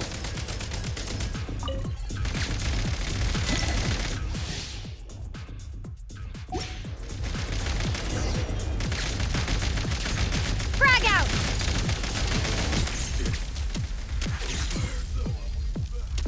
Nice.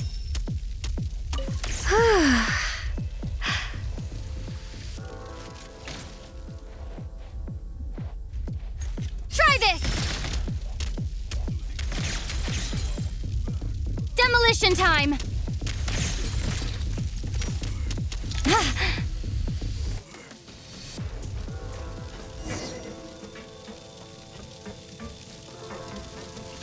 Hmm.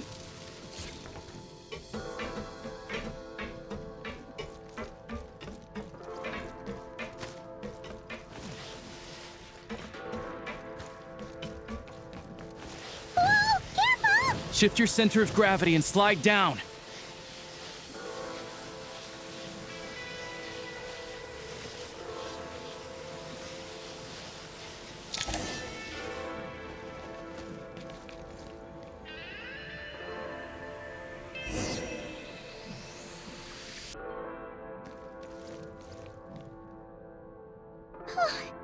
How much longer is this gonna take? The exit is right ahead. We are very close now. However, It's like they're trying to keep us trapped here. That platform and the carriages are swarming with undead Fatui. Guess we gotta storm through.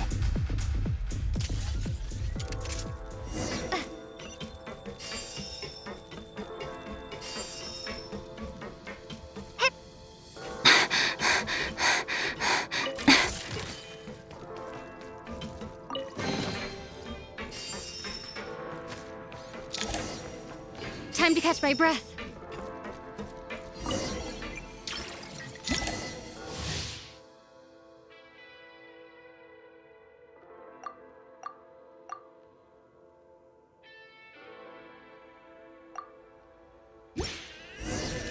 may find switching to assault mode makes your attacks more effective.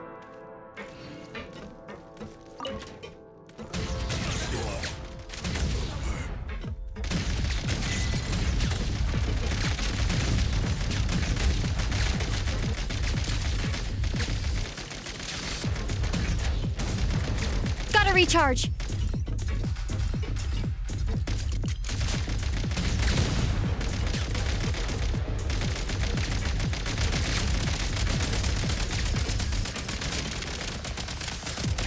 Reload.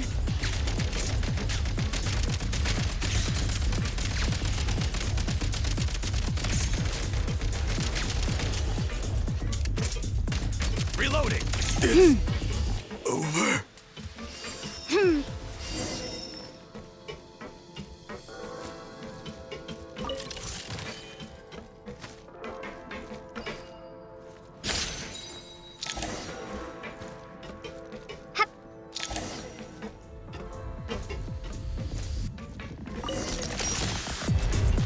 Back in business.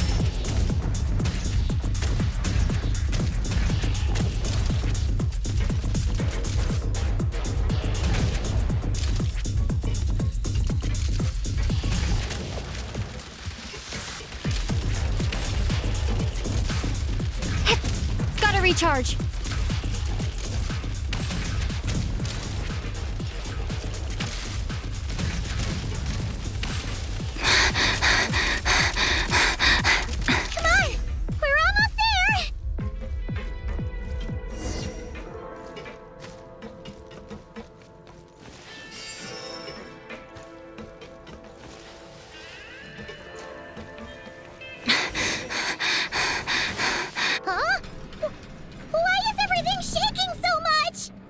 Looks like the Shadow Realm is about to sink back down into the depths.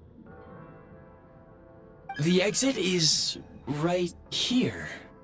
You mean this weird bubble thing? Wait, how exactly do we... No time to think. We just gotta go for it.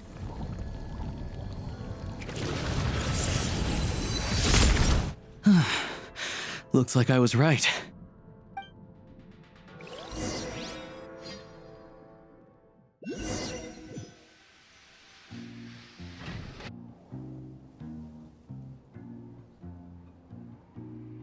I can't believe the Shadow Realm manifested right on the railroad tracks.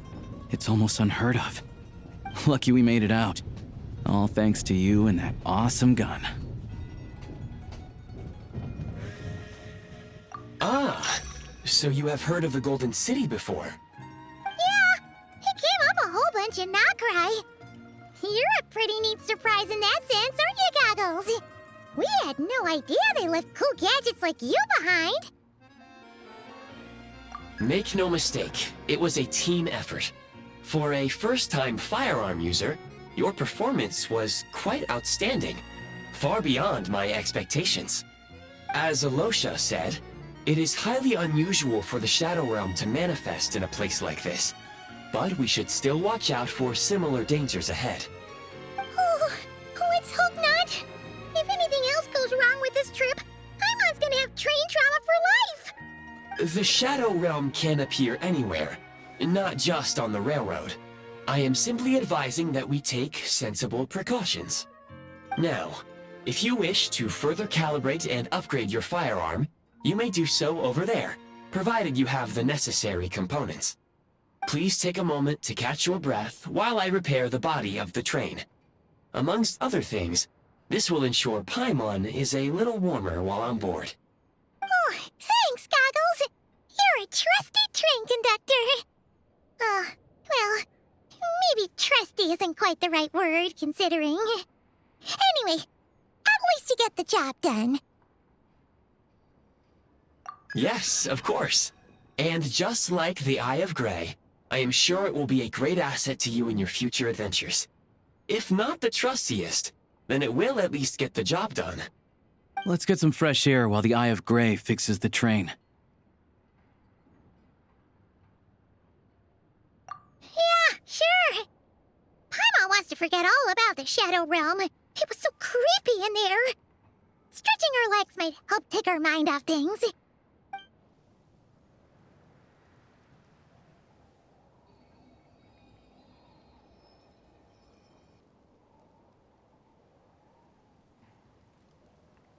It's so quiet here for a train station. Not a person in sight. Just abandoned houses.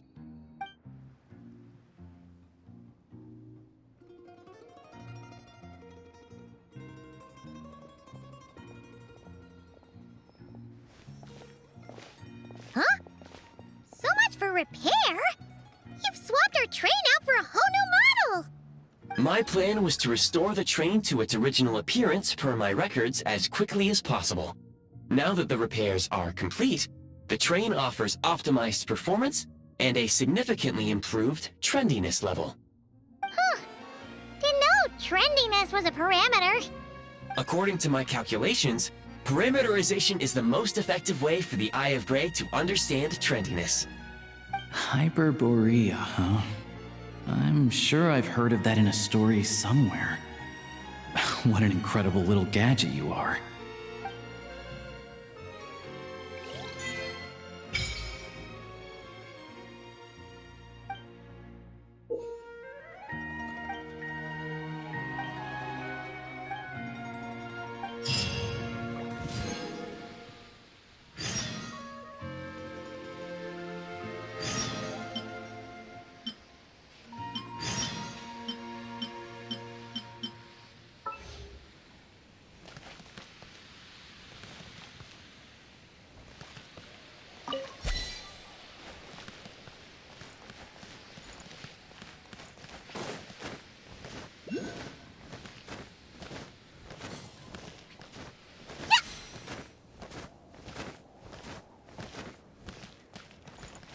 Yeah.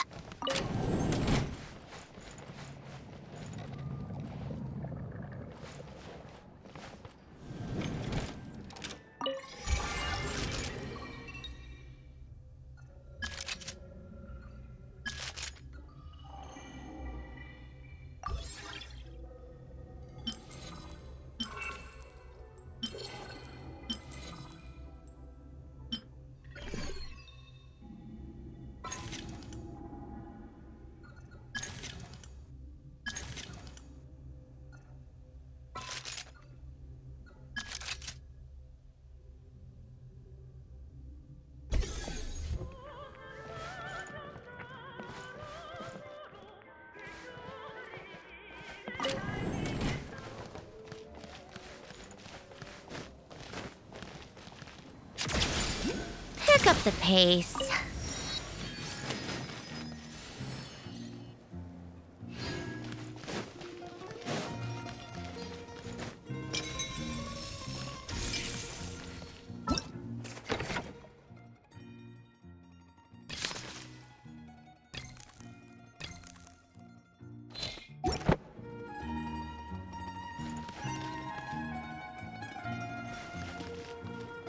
Come on, keep up. Pick up the pace.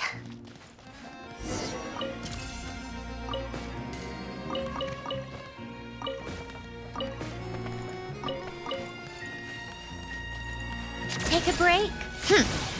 Pick up the pace.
They really had to build the railroad over a canyon, huh?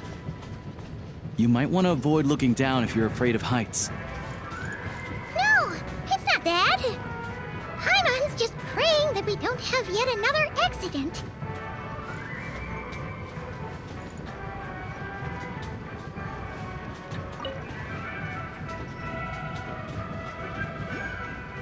That mountain is breathtaking.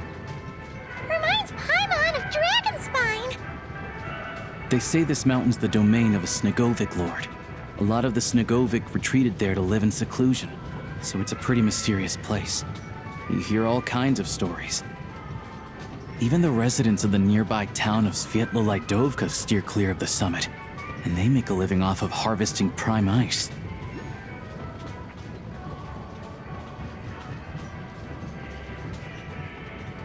Look, Snezhnograd's just up ahead.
Recharge! Charge!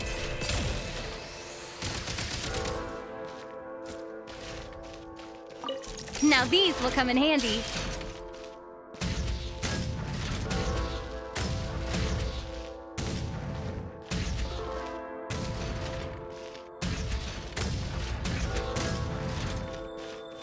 Reload!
How tiresome.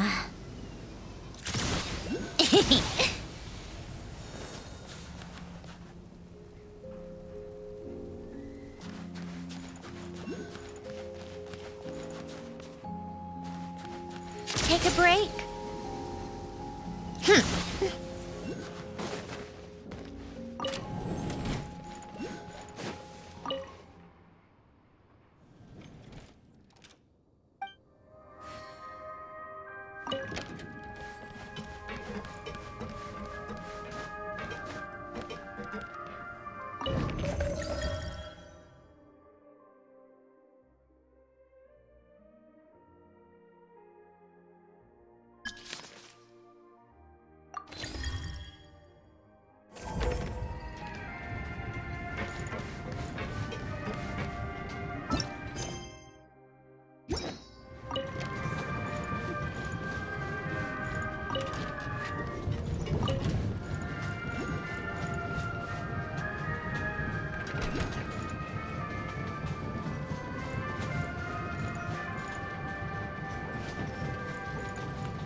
It's about time we throw another tea party, don't you think? I wonder who else is free.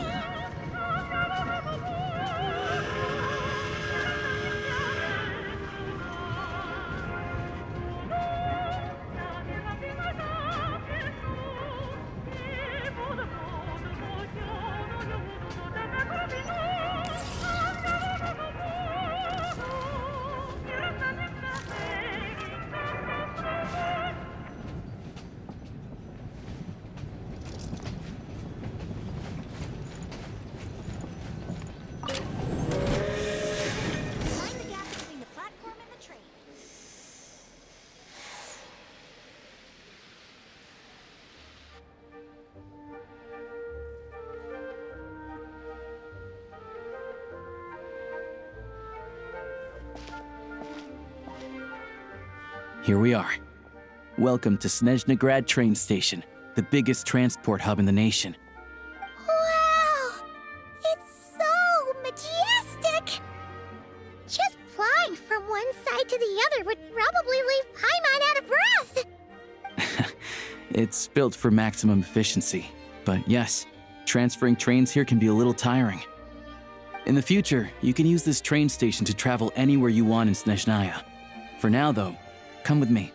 Let's get Paimon checked out. This way. There's a lift car that goes straight to Sapoliarni.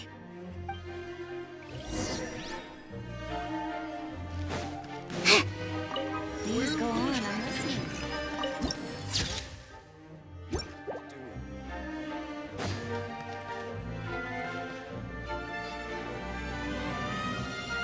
The latest, most explosive news. Get yourself a copy!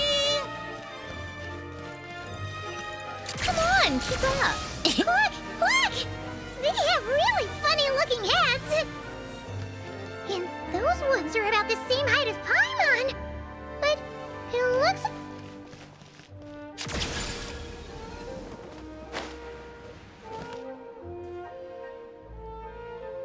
Those would be Volkudlak and Domovoy.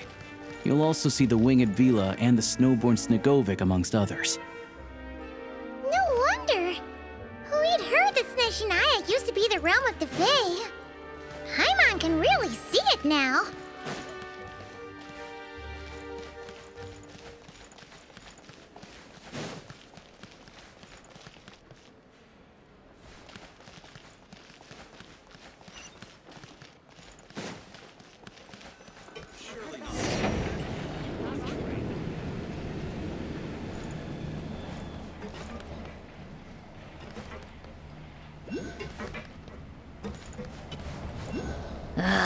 Time for more. To the left is the Market of Zolny.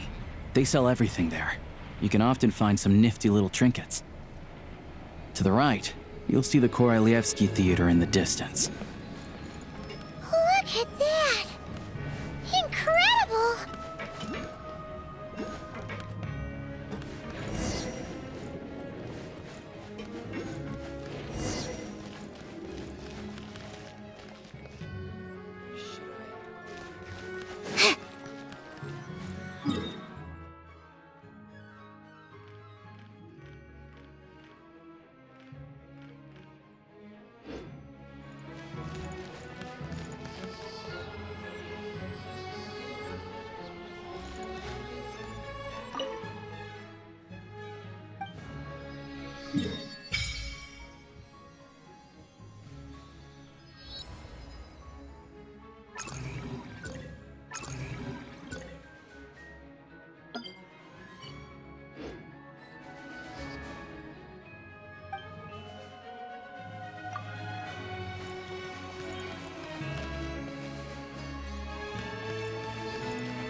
Snezhnograd is stunning! Seeing it with our own eyes makes all the trouble we went through to get here worth it! I found it pretty stunning when I first came here, too. But I soon found out that stunningly beautiful means stunningly expensive. The prices here are crazy. I'm just a small-time hunter, so Zolny is where I spend most of my time. This way will take us to Podvorier restaurant. They offer food and lodging there, so you can get settled in while I fetch the doctor. Is that gonna be stunningly expensive too? Yeah, I mean, there are places to stay in Zolny, but I highly doubt they'd meet your standards. Most of the stoves are out of crystal, the windows are drafty, and at night, four-legged roommates come out to play, sharpening their claws on the roof beams and floorboards. Yep, no way. Not a chance Paimon's staying anywhere like that. Maybe we can split the cost of the room between us? Paimon still has some savings left. Fine then. It's your treat. Paimon will save her money for buying a nice little cake. Don't worry, you'll get some too. I'm glad to see you've perked up. If you find yourselves in the mood for some sightseeing later, there's a few places around here worth seeing. This way leads to Zapoliarny Palace, which serves as the Tsaritsa's audience chamber and also her personal quarters. The adjacent block is kind of a city in its own right. That's Glupov, the headquarters of the Fatui. Inside, there's a munitions factory known as the Armory Palace, producing a constant supply of all kinds of equipment for the Fatui. A lot of important research happens there too. And over there is the Snezhnegrad Vecha, where all the big shots meet regularly to make policy decisions. These places are best admired from a distance. I'm sure I don't need to explain why. Yeah, they probably have super strict security. We're not looking for trouble right now. The downtown area is near the center of Zapoliarny. That's where you'll find the restaurants, bookstores, and gift shops. Another place of interest is the Northland Bank, which is over this way. Oh, and I'm sure you'll want to make contact with the Adventurers Guild at some point, right? That's right here. Ooh, speaking of adventuring, we use alchemy quite a lot. Do you know where we can find a crafting bench? No one practices alchemy in Snezhnegrad, I'm afraid. Apparently there's some historical reason for it. Oh, we'll just have to use the one on the train then. Kinda inconvenient. Wait, how come there's one on the train if that's Snezhnayan too?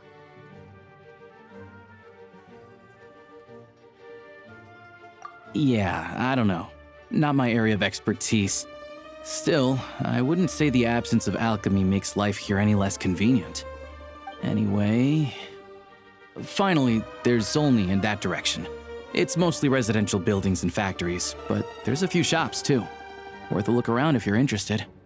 That's about it.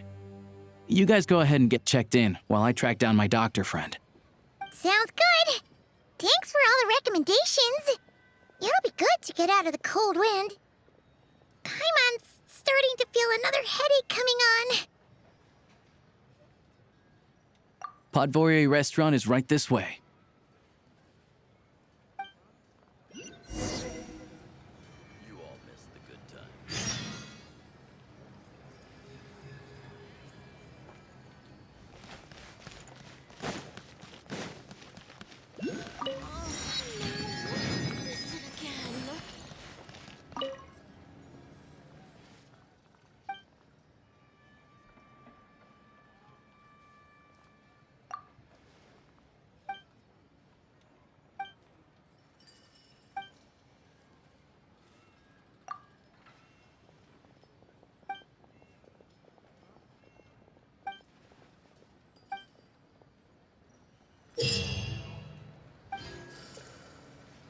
Welcome to the Adventurers Guild, my lady. Is there something I can help you with?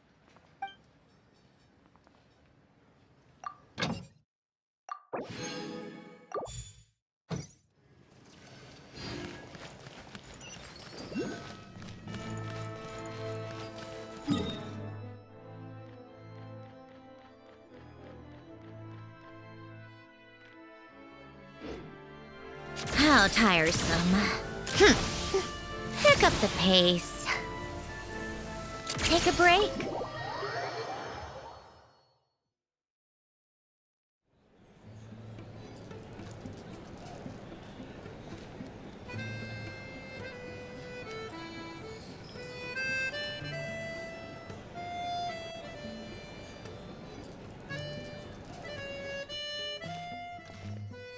Looks like you get what you pay for, huh? Paimon likes this room a lot. Yeah, much better now that we're out of the cold. Oh, thanks for taking such good care of Paimon. Honestly, she feels kind of bad for throwing a wrench in the works. If this were anywhere else, we'd be out investigating and adventuring by now. But instead, we're stuck here waiting for a doctor.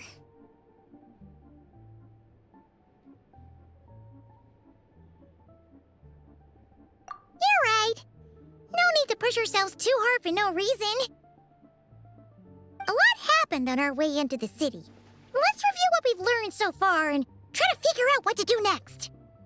Obviously, the million more question is, what is the Tsaritsa planning? Everything else leads back to that. Sure was. And so far, we've learned that in addition to the 7 Gnosis, her plan also requires a ton of energy. But we won't get to see her anytime soon. Alosha said that she went east to fight that big monster. It must be a pretty powerful one if it can blanket the whole of Snezhnaya in a snowstorm this awful.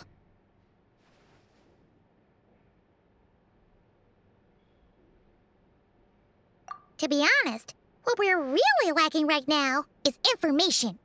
The kind of information that only the higher-ups in the government would know, not word-on-the-street type of info. Paimon can think of a few people who might be able to help us, but...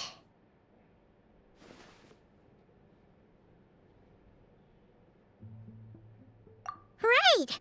And when we left Nogcry, Sandrone specifically left a message reminding us which side we're on. So, it's unlikely they'd tell us anything confidential about the Tsaritsa's grand plan.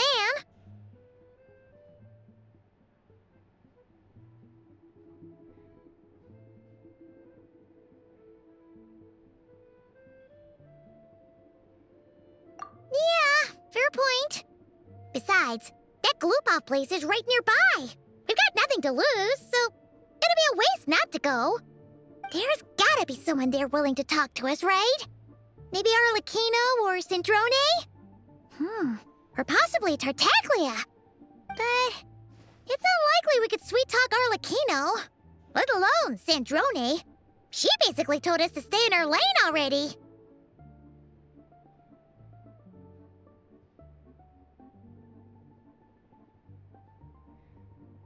Yeah, the last time was all the way back in Fontaine, right? Too bad we missed him in Nogcry. Apparently, he came to help out. Hello. Is there a traveler and Paimon in there? That's Alosha! Come in! Hello, I'm Dr. Luneva. Alosha mentioned that one of you is feeling a little under the weather. I see. So you're my patient today, yes? And you're Fae, I presume? Good question. Paimon's not too sure either, but she's definitely not the same kind of Fae as the ones we saw at the train station. Is that gonna be an issue? Not exactly. It's just, I'm used to treating human patients. Fae tend to be far more resilient than even the healthiest and most long-lived of humans. But don't worry, I do have some experience treating Fae. I've even diagnosed plenty of cats and dogs in my time. Safe to say, I have a fairly eclectic range of expertise. It'll be fine. Paimon's basically the same as a human, right? We're no different when it comes down to it, are we?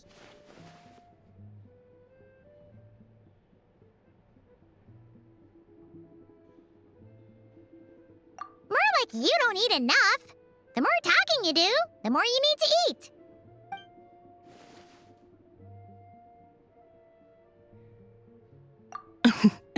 Now, please take a seat.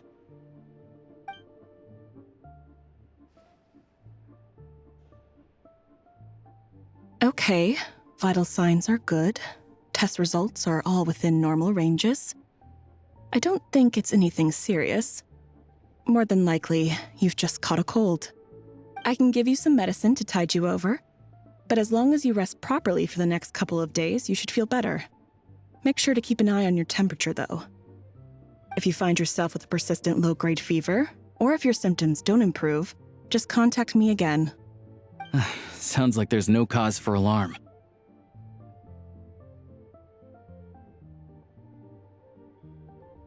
Thank you, Doctor. You're very welcome. Just doing my job. I'll leave you in peace now. Time to visit my next patients. Take care. You heard the doctor. Best you rest up here for a couple days. No sightseeing for the time being.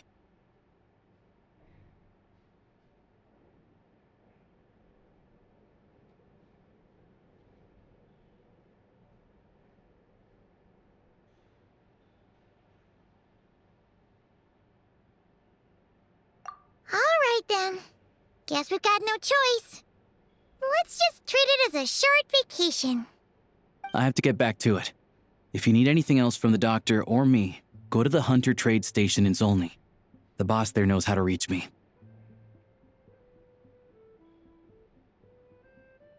Hey, no big deal. You saved my life in the Shadow Realm. This is the least I could do. See you around.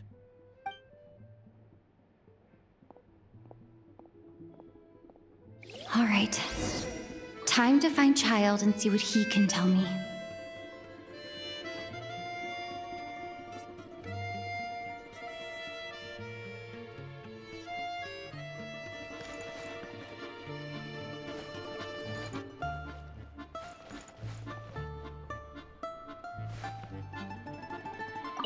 I'd better not disturb her while she's asleep. With any luck, I'll be back before she knows I was gone.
Yeah.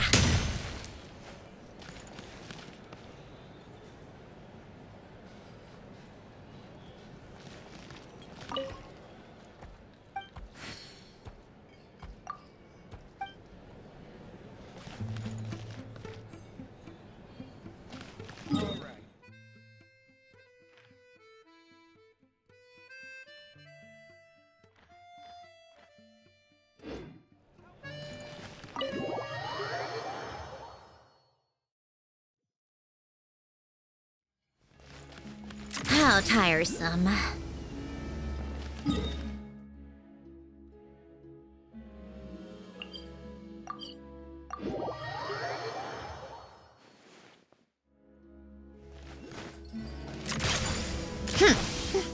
Pick up the pace.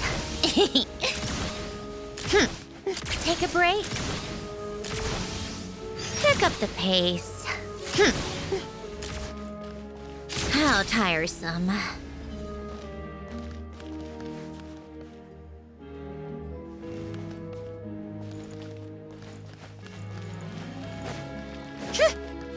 Come on, keep up.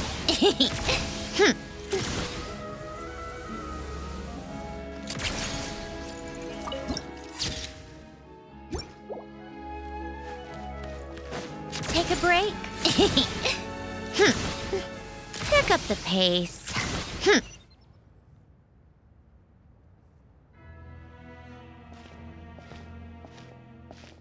Hold on. Please display your invitation letter or permit. Glupov does not accept meeting requests without a prior appointment. You'll have to apply per the advertised booking process and wait until your invitation letter is issued. Might I ask who you're hoping to visit? Another one who thinks the rules don't apply to them. I don't understand why people think they can just talk their way in here. You don't just show up and land a meeting with the Harbinger. But I have to go through the motions for protocol's sake. Honestly, it's such a waste of time asking when I already know what the answer's gonna be. Wait a moment. I'll pass on your message. If Child is unavailable, you'll have to go through the proper procedure.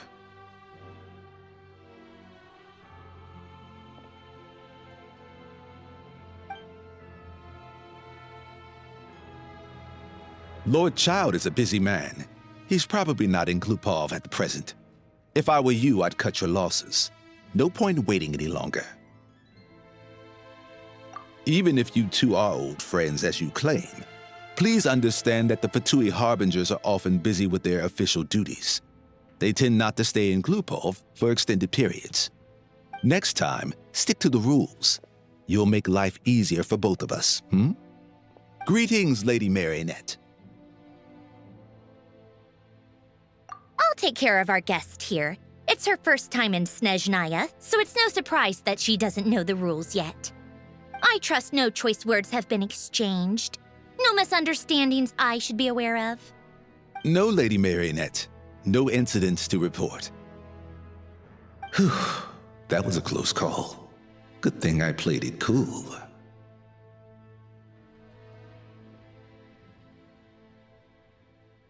Is that right? Good to know. Wait, where's Paimon? Under the weather? That's hard to imagine. She's always buzzing with energy. I take it she's still adapting to the climate. Happens to a lot of people.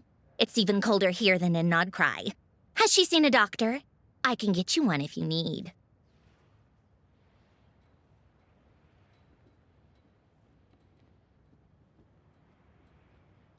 All right, then.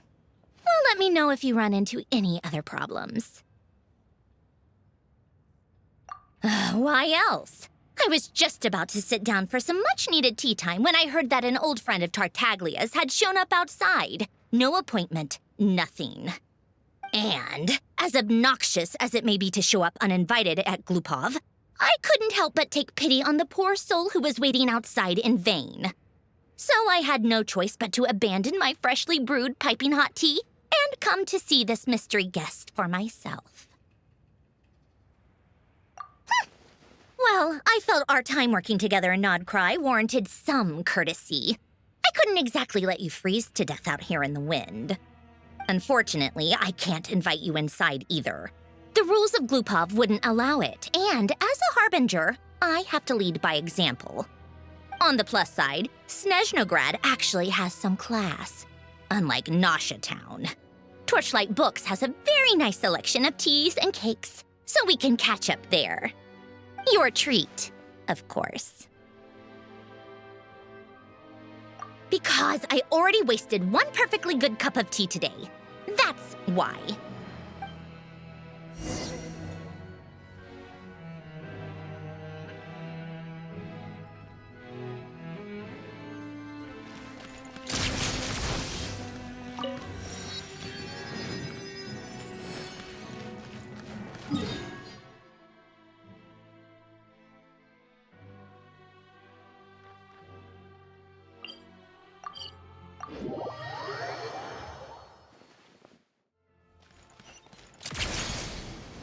Pick up the pace.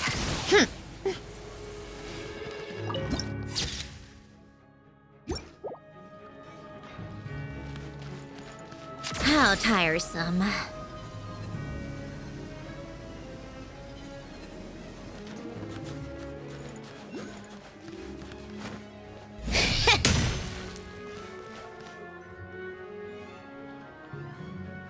I've ordered for the both of us. No objections, I assume. I'm sure you trust my taste.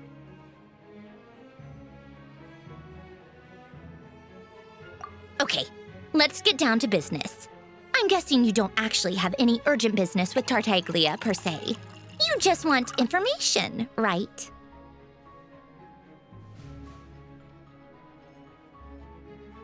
Wanna take a guess? Of course you'd say that. You shouldn't underestimate Counselor Tartaglia, you know. That's right. I'm sure you've heard of the Snezhnograd Vecha by now. Well, he's busy preparing some paperwork for their next meeting. They'll be discussing yet another extension to Project Stuja. It's basically all anyone cares about in the Vecha these days.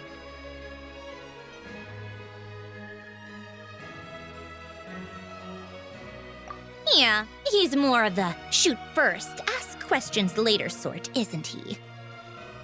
It all started with a very detailed letter that Capitano left for the jester, Piero, before leaving for Natlan. In that letter, he detailed the future arrangements for his subordinates. All of his key people were reassigned to Tartaglia. I guess he'd already prepared to leave us for good all the way back then. But Piero didn't reveal the contents of the letter until the events in Natlan had concluded. That was his reaction, too. Why me? With a bewildered look on his face. He'd always assumed Capitano looked down on him. He was a man who kept his thoughts to himself and barely spoke to him the whole time they'd known each other. But he occasionally brought Tartaglia along to my tea parties back in the day. So to the rest of us, it was clear that Capitano had quite a lot of respect for his young comrade.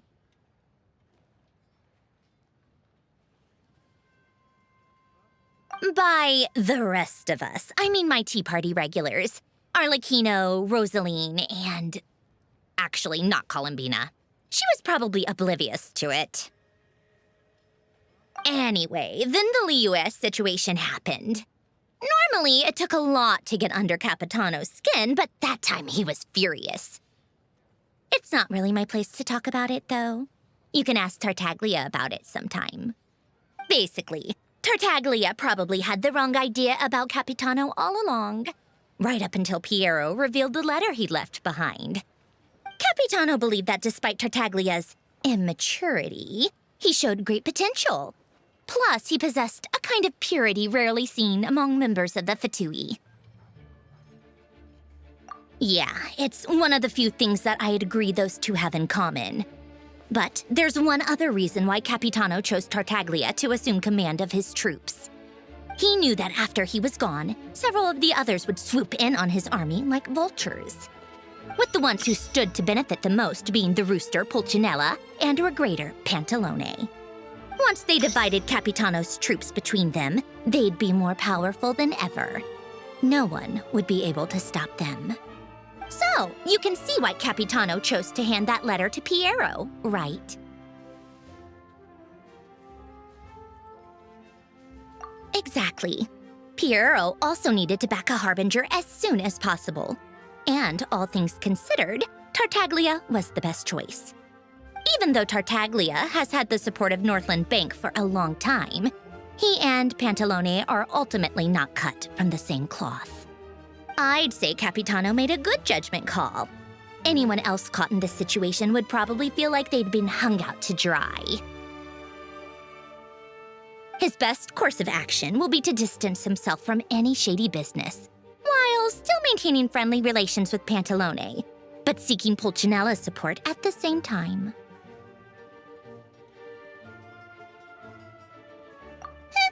What's the point in having a tea party if you don't spill a little tea? Besides, none of this is confidential anyway. Ask any journalist out there. They'll give you all the lurid details. You'll see it firsthand if you ever sit in on a session of the Snezhnograd Vecha. All the factional strife, whether open or unspoken, it plays out for all to see in that one little room. Having a voice in the Vecha is the only way to steer policies in your favor. So, every person in that room represents a particular interest group. Pantalone, for instance, represents the financial sector. And Tartaglia represents the Fatui soldiers. Personally, I have no interest in political jousting. But since I have a number of engineers and researchers under my command, I have to make their voices heard. Then there's Pulcinella, the linchpin of the Vecha. He represents politics itself. Everything involves him, so nothing can bypass him. Any issue that comes up, he knows how to mediate. That's what the Tsaritsa values most about him.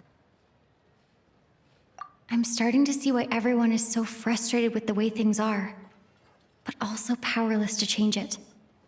A complex web of interests connects all parties involved. And the Tsaritsa sitting at the top adds another layer of complexity. It must be nearly impossible to come up with a perfect solution. All right, I'm done carrying this conversation. Time for you to answer a question of mine. You must have known that you can get the info you needed from me. So why was Tartaglia the first person you asked to see and not me? Huh? Jealous? As if. Wait. Oh, I think I know what it is. Columbina passed on my message to you before you left Notcry, right? I only meant you should be mindful of which side you're on. Is that actually why you didn't ask for me? Because you took that to heart?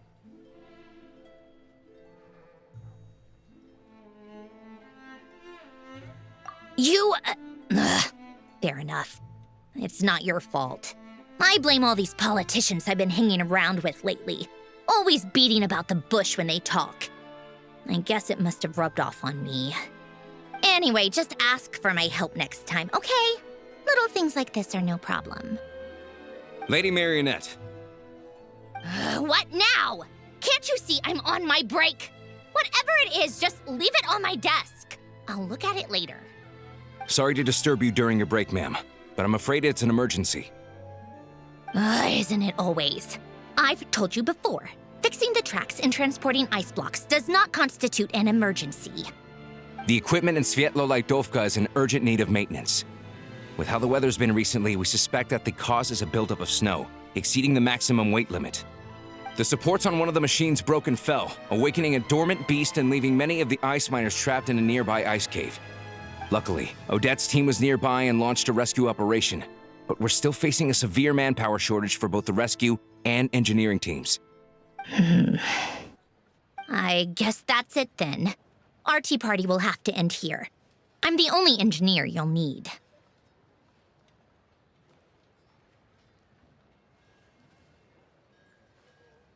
Do you actually want to come with, or are you just saying that?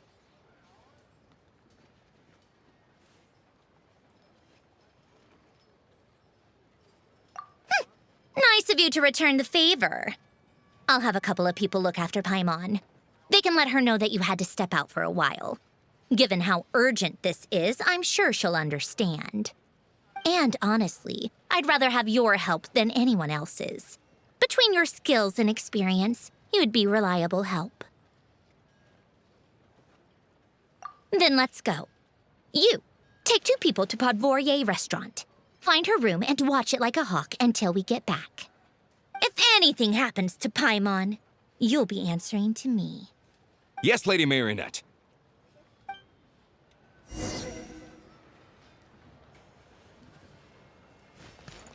Naturally. What a perfect design. Wait a moment. Run into trouble.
take a break.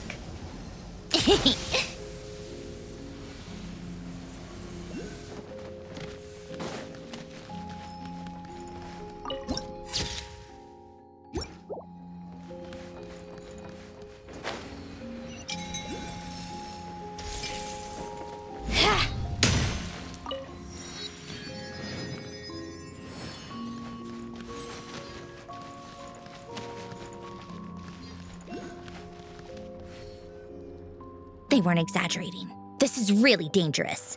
It's a good thing only one of them broke. From what I've been told, most of the trapped miners are over in that direction. Yeah, you do that while I check the rest of the equipment. I'll evacuate the people around here as I go. Meet me back here as soon as you're done.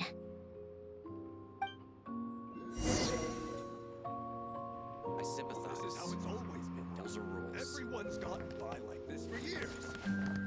Come on, keep up.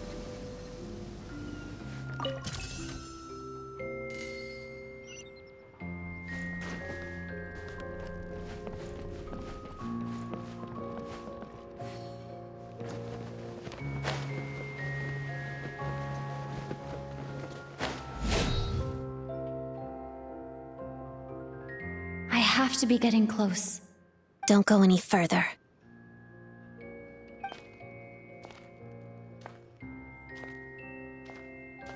It's too dangerous here. There's a highly aggressive monster on the prowl. You need to leave, now. Ah, I see. You're the backup from Snezhnograd. Well, I'm Odette. Good to meet you. Ah, so this is Odette. She was the first member of the Fatui on the scene. There are 5 people trapped in the cave. Monster type is unknown, and so is its location. Let's go. Every second counts.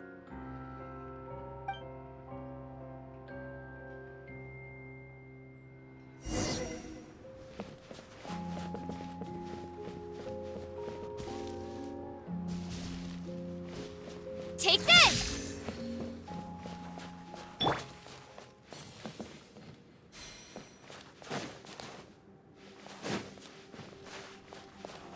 Careful. Something's moving.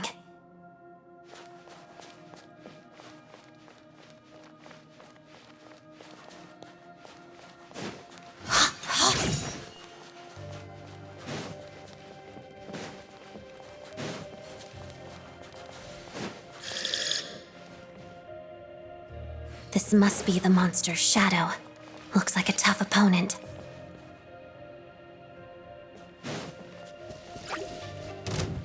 Let's begin.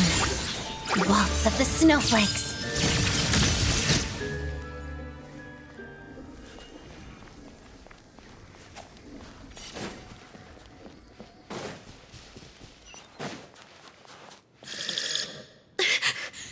Stay back!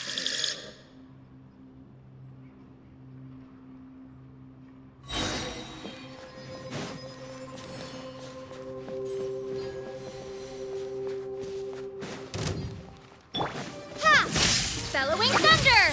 Together, witness the snow swan's grace.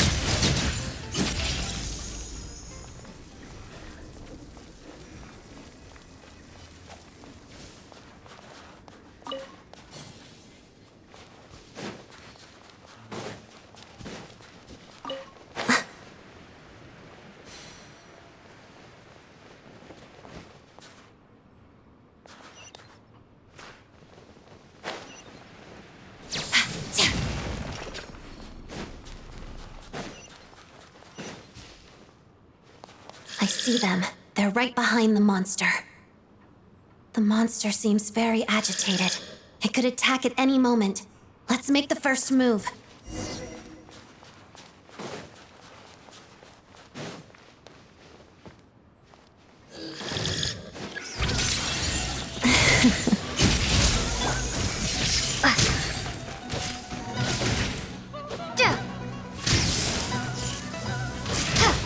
Crystalline Adagio. Pirouette.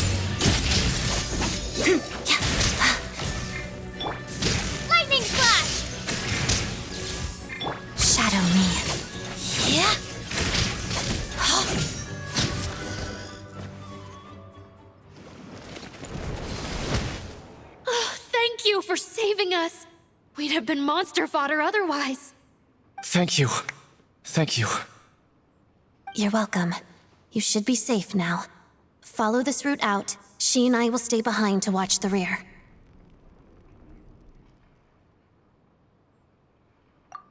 Thank you. Come on, let's go. This way.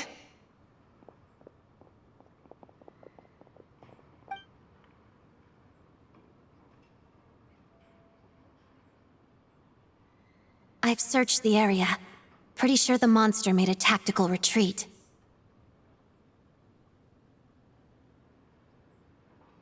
Yeah, but with us here, it won't be coming back anytime soon. It may be small, but don't be fooled. It's a ferocious beast. People are just food in its eyes. It's lucky we got here when we did. The trapped miners have been successfully evacuated. Time for us to leave. Wait, this place... There's something unusual about it.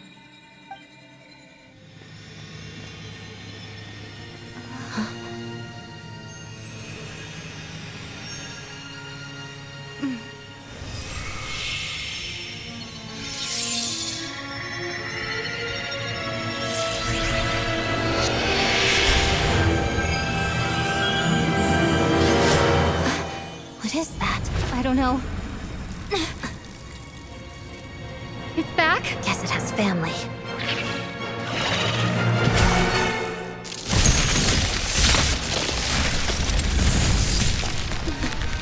This way. Run!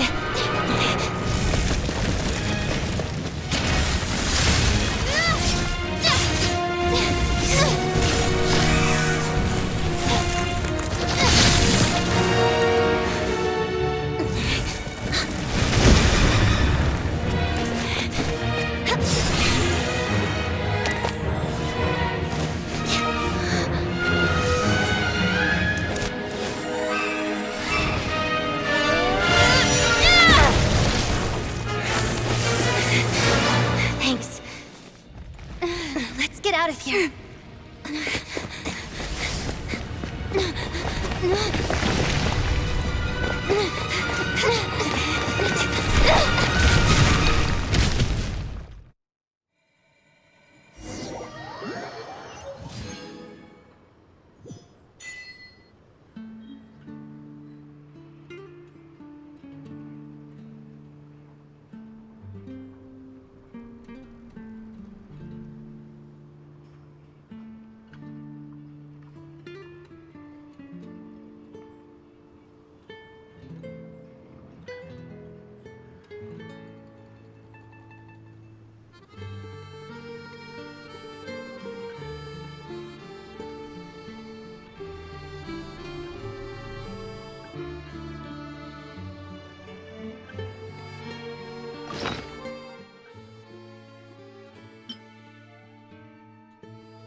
I like music. In fact, I've taught myself to play many different instruments. You don't believe me? Find me a piano, and I'll show you a thing or two.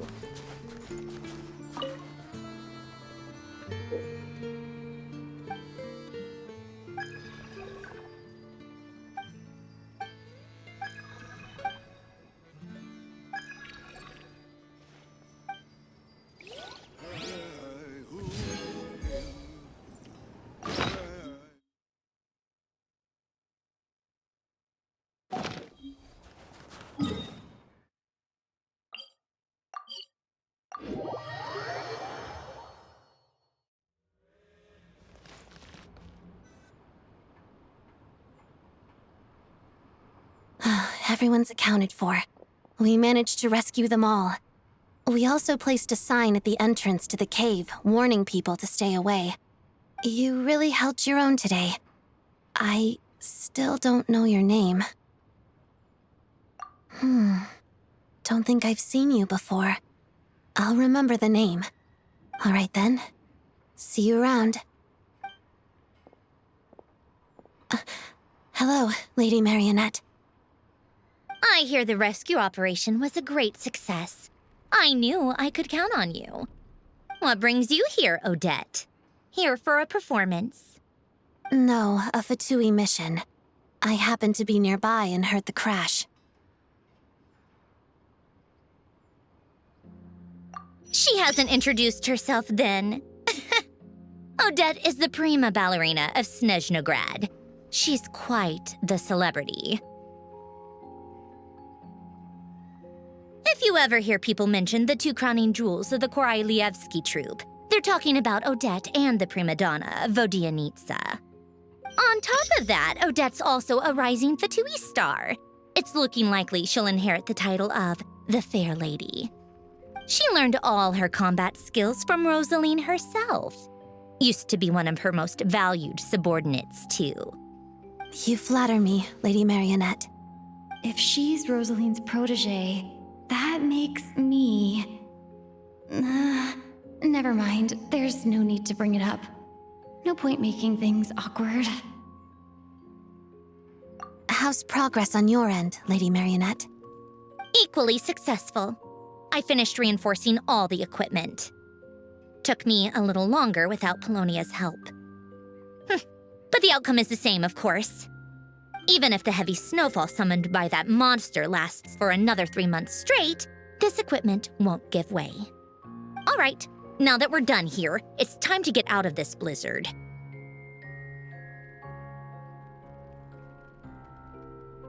Sure, but Snezhnograd will send someone to investigate and draw up a relief plan. And I guess I'll have to write the incident report myself this time, since it involves a mechanical malfunction. First, Pantalone needs to approve the budget, then Pulcinella has to sign off on the plan. Once they've argued it out and reached a compromise, we can move forward. That's the rough process anyway. Could take anywhere from a couple of weeks to a couple of months, depending on how smoothly it goes.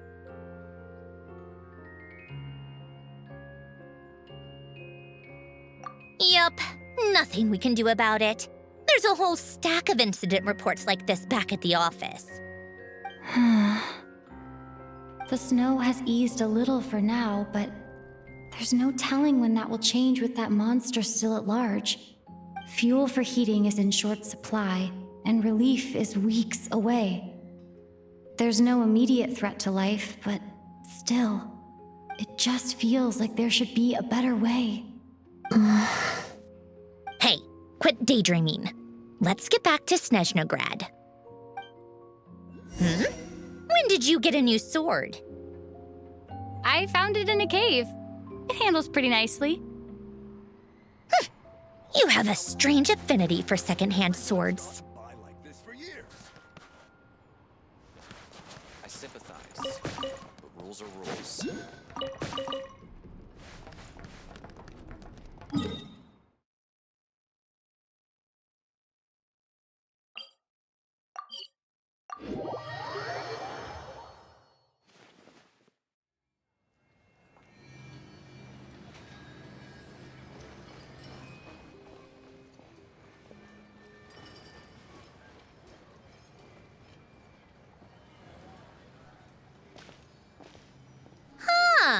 Well, if it isn't Counselor Tartaglia, Mr. Big Shot himself.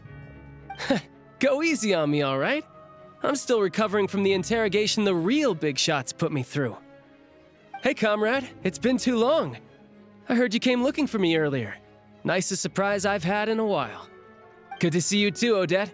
I'm guessing you guys just got back from Sviatlo Laidovka. How'd it go? Crisis averted? It went fine.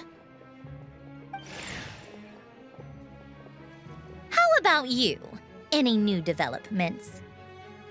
Not really. Same as ever. Growing opposition to Project Stuja, and the usual rebuttals are starting to ring hollow. The results of the mock vote were pretty dire. Pulcinella was fuming. I've never seen the old man so angry. That's not good news. It takes a lot to rattle him. Yeah, obviously if push comes to shove, there are ways to crack down on dissent. But... Sorry, I have to ask something. This is going to sound blunt, but may I? Huh? Of course, fire away. It sounds to me like everyone's tearing their hair out trying to figure out how to deal with opposition to Project Stuja. But what exactly is this project's purpose? And how can it be so important that even people like you two refuse to stand up for the ordinary people of Snezhnaya? Interesting. I gotta hand it to you, comrade. You sure don't mince your words. Excuse her? What does she mean? Refuse to stand up for ordinary people? Oh my gosh.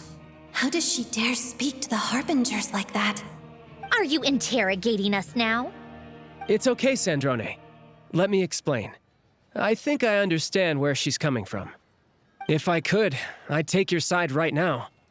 In fact, my position's very similar to yours. I've only held back on casting a dissenting vote in the Vetcha because the Tsaritsa would never let me get away with it. Still, I have a responsibility to the Fatui armed forces, so I do what I can to make their voices heard. Most of them are just regular folks from small towns far from the capital. I'm sure you've seen how much those kinds of places are struggling right now. Oh, and for what it's worth, I'm from Arepasak myself. Things aren't going so swell there either. The Tsaritsa wants to create a better, safer future for the people of Snezhnaya, but she's thinking long-term. I don't doubt that from where you're standing, Project Stuja seems to be creating all sorts of issues for everyone. But considering the Tsaritsa's vision for the future, these are sacrifices worth making. Sounds cold, I know, but I promise it's not as black and white as it seems. Maybe Sandrone and I can't oppose Project Stuja outright, but we're constantly raising our concerns in Vetcha meetings. And even though we can't put an end to it, there are plenty of other ways to make a difference. We're trying everything we can think of, and so is Pulcinella. I respect Her Majesty, the Tsaritsa, and trust her decisions. But at the end of the day, I'm still just a normal guy who cares deeply about my homeland. And my family, who all live here. There's no way I would ever abandon them. As contentious as things can get within the Vetcha, there's no selfishness or malice behind it. Everyone wants to get through this period as smoothly as possible. The issue is that there's no way of pleasing everyone under the present circumstances. Most of the time, we're trying to decide on the lesser of two evils, which obviously isn't a great look. But that is not the same thing as being blindly loyal to the Tsaritsa. No one's got their head in the sand here. We're all well aware of the way things are. We're just doing our best to make it work. In fairness to Sandrone, she rushed to Svietlo Laidovka's aid the moment she heard that people were in danger. And even Tartaglia, who used to only care about the thrill of the fight, is clearly doing his best to rise to the demands of his new role as counselor.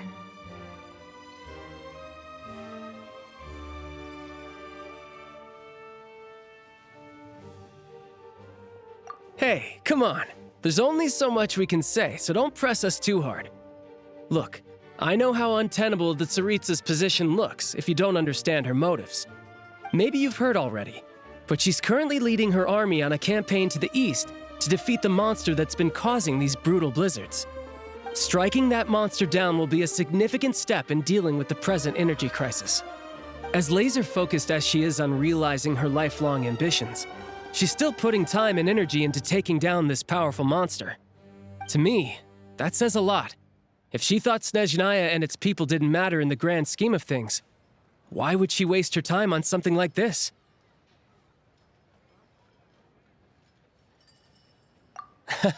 Thanks. I meant every word I said, though. I wasn't just trying to placate you. I've already done more than enough diplomacy for one day. I still think this adventurer raises a very important point. Our two Harbingers have made their positions very clear. But there are many others in the Vetcha who must feel trapped and forced to vote against their conscience. I think it's a very valuable quality to be willing to speak one's mind, despite the risk of offending powerful figures. You can say that again.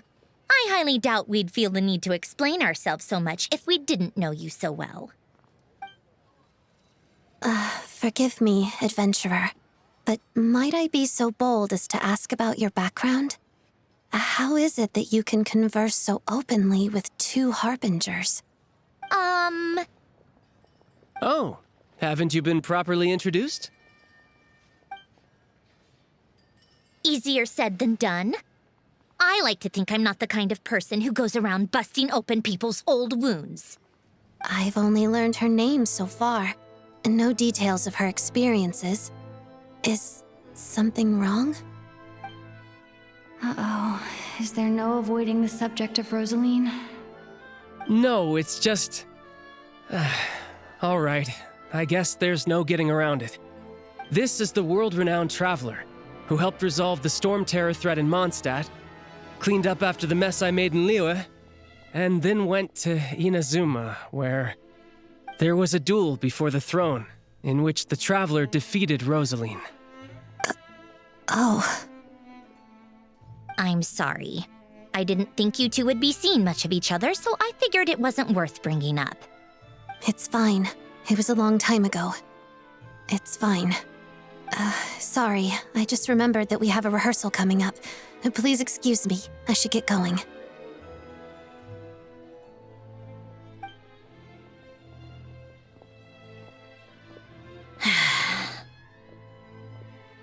I've mentioned this to you before, remember? She was Rosaline's most valued subordinate. But they didn't actually get along. Not that Rosaline was really the type of person to make friends, but death has a way of resolving a lot of conflicts. Don't let it weigh on you. Like she said, it was a long time ago. It's in the past now. Odette has a very different personality from Rosaline. Give her some time. I'm sure she'll work through it. Oh, by the way, where's Paimon? It's not like her to hide away. She hasn't been feeling well, so she's resting at Podvorier restaurant. I got a couple of my people to look after her while we were gone. Oh, right. Sorry to hear that. Poor thing. Reminds me of when Tonya was little. She really felt the cold back then. Used to get ill all the time.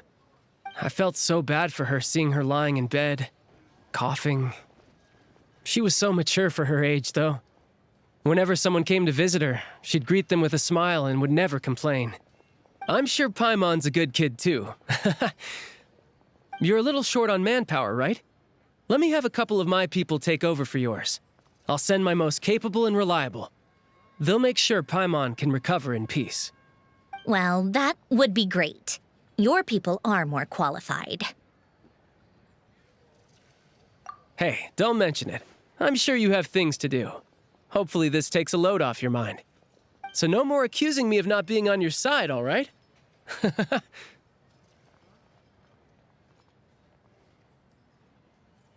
Already? That was quick.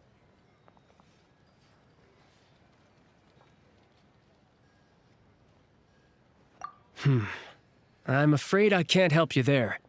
Our director's recent movements are confidential. Even we're not in the loop. If you hadn't told me, I never would have known he'd gone south. I assumed he'd been in Glupov this whole time. Well, I guess I'd better go sort out Paimon's security situation. I have some other work to catch up on at Glupov anyway. Me too. I have an incident report to write up. Let's leave it there for now.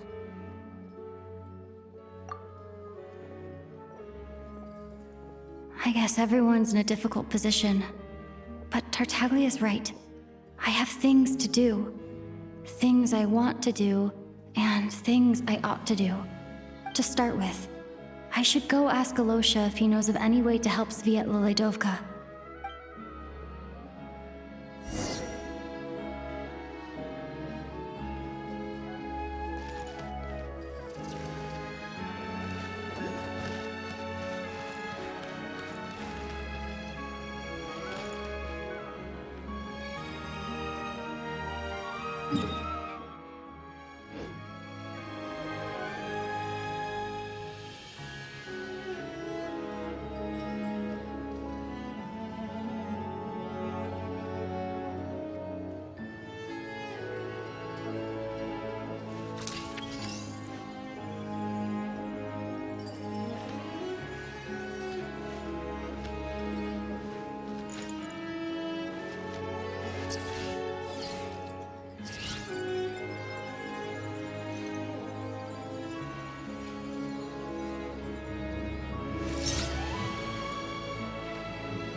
for more snow damselettes.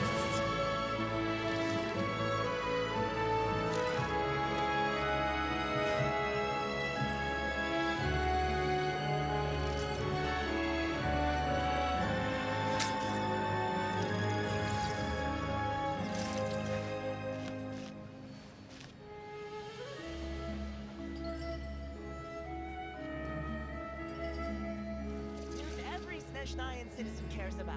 Surely you'd like to know too.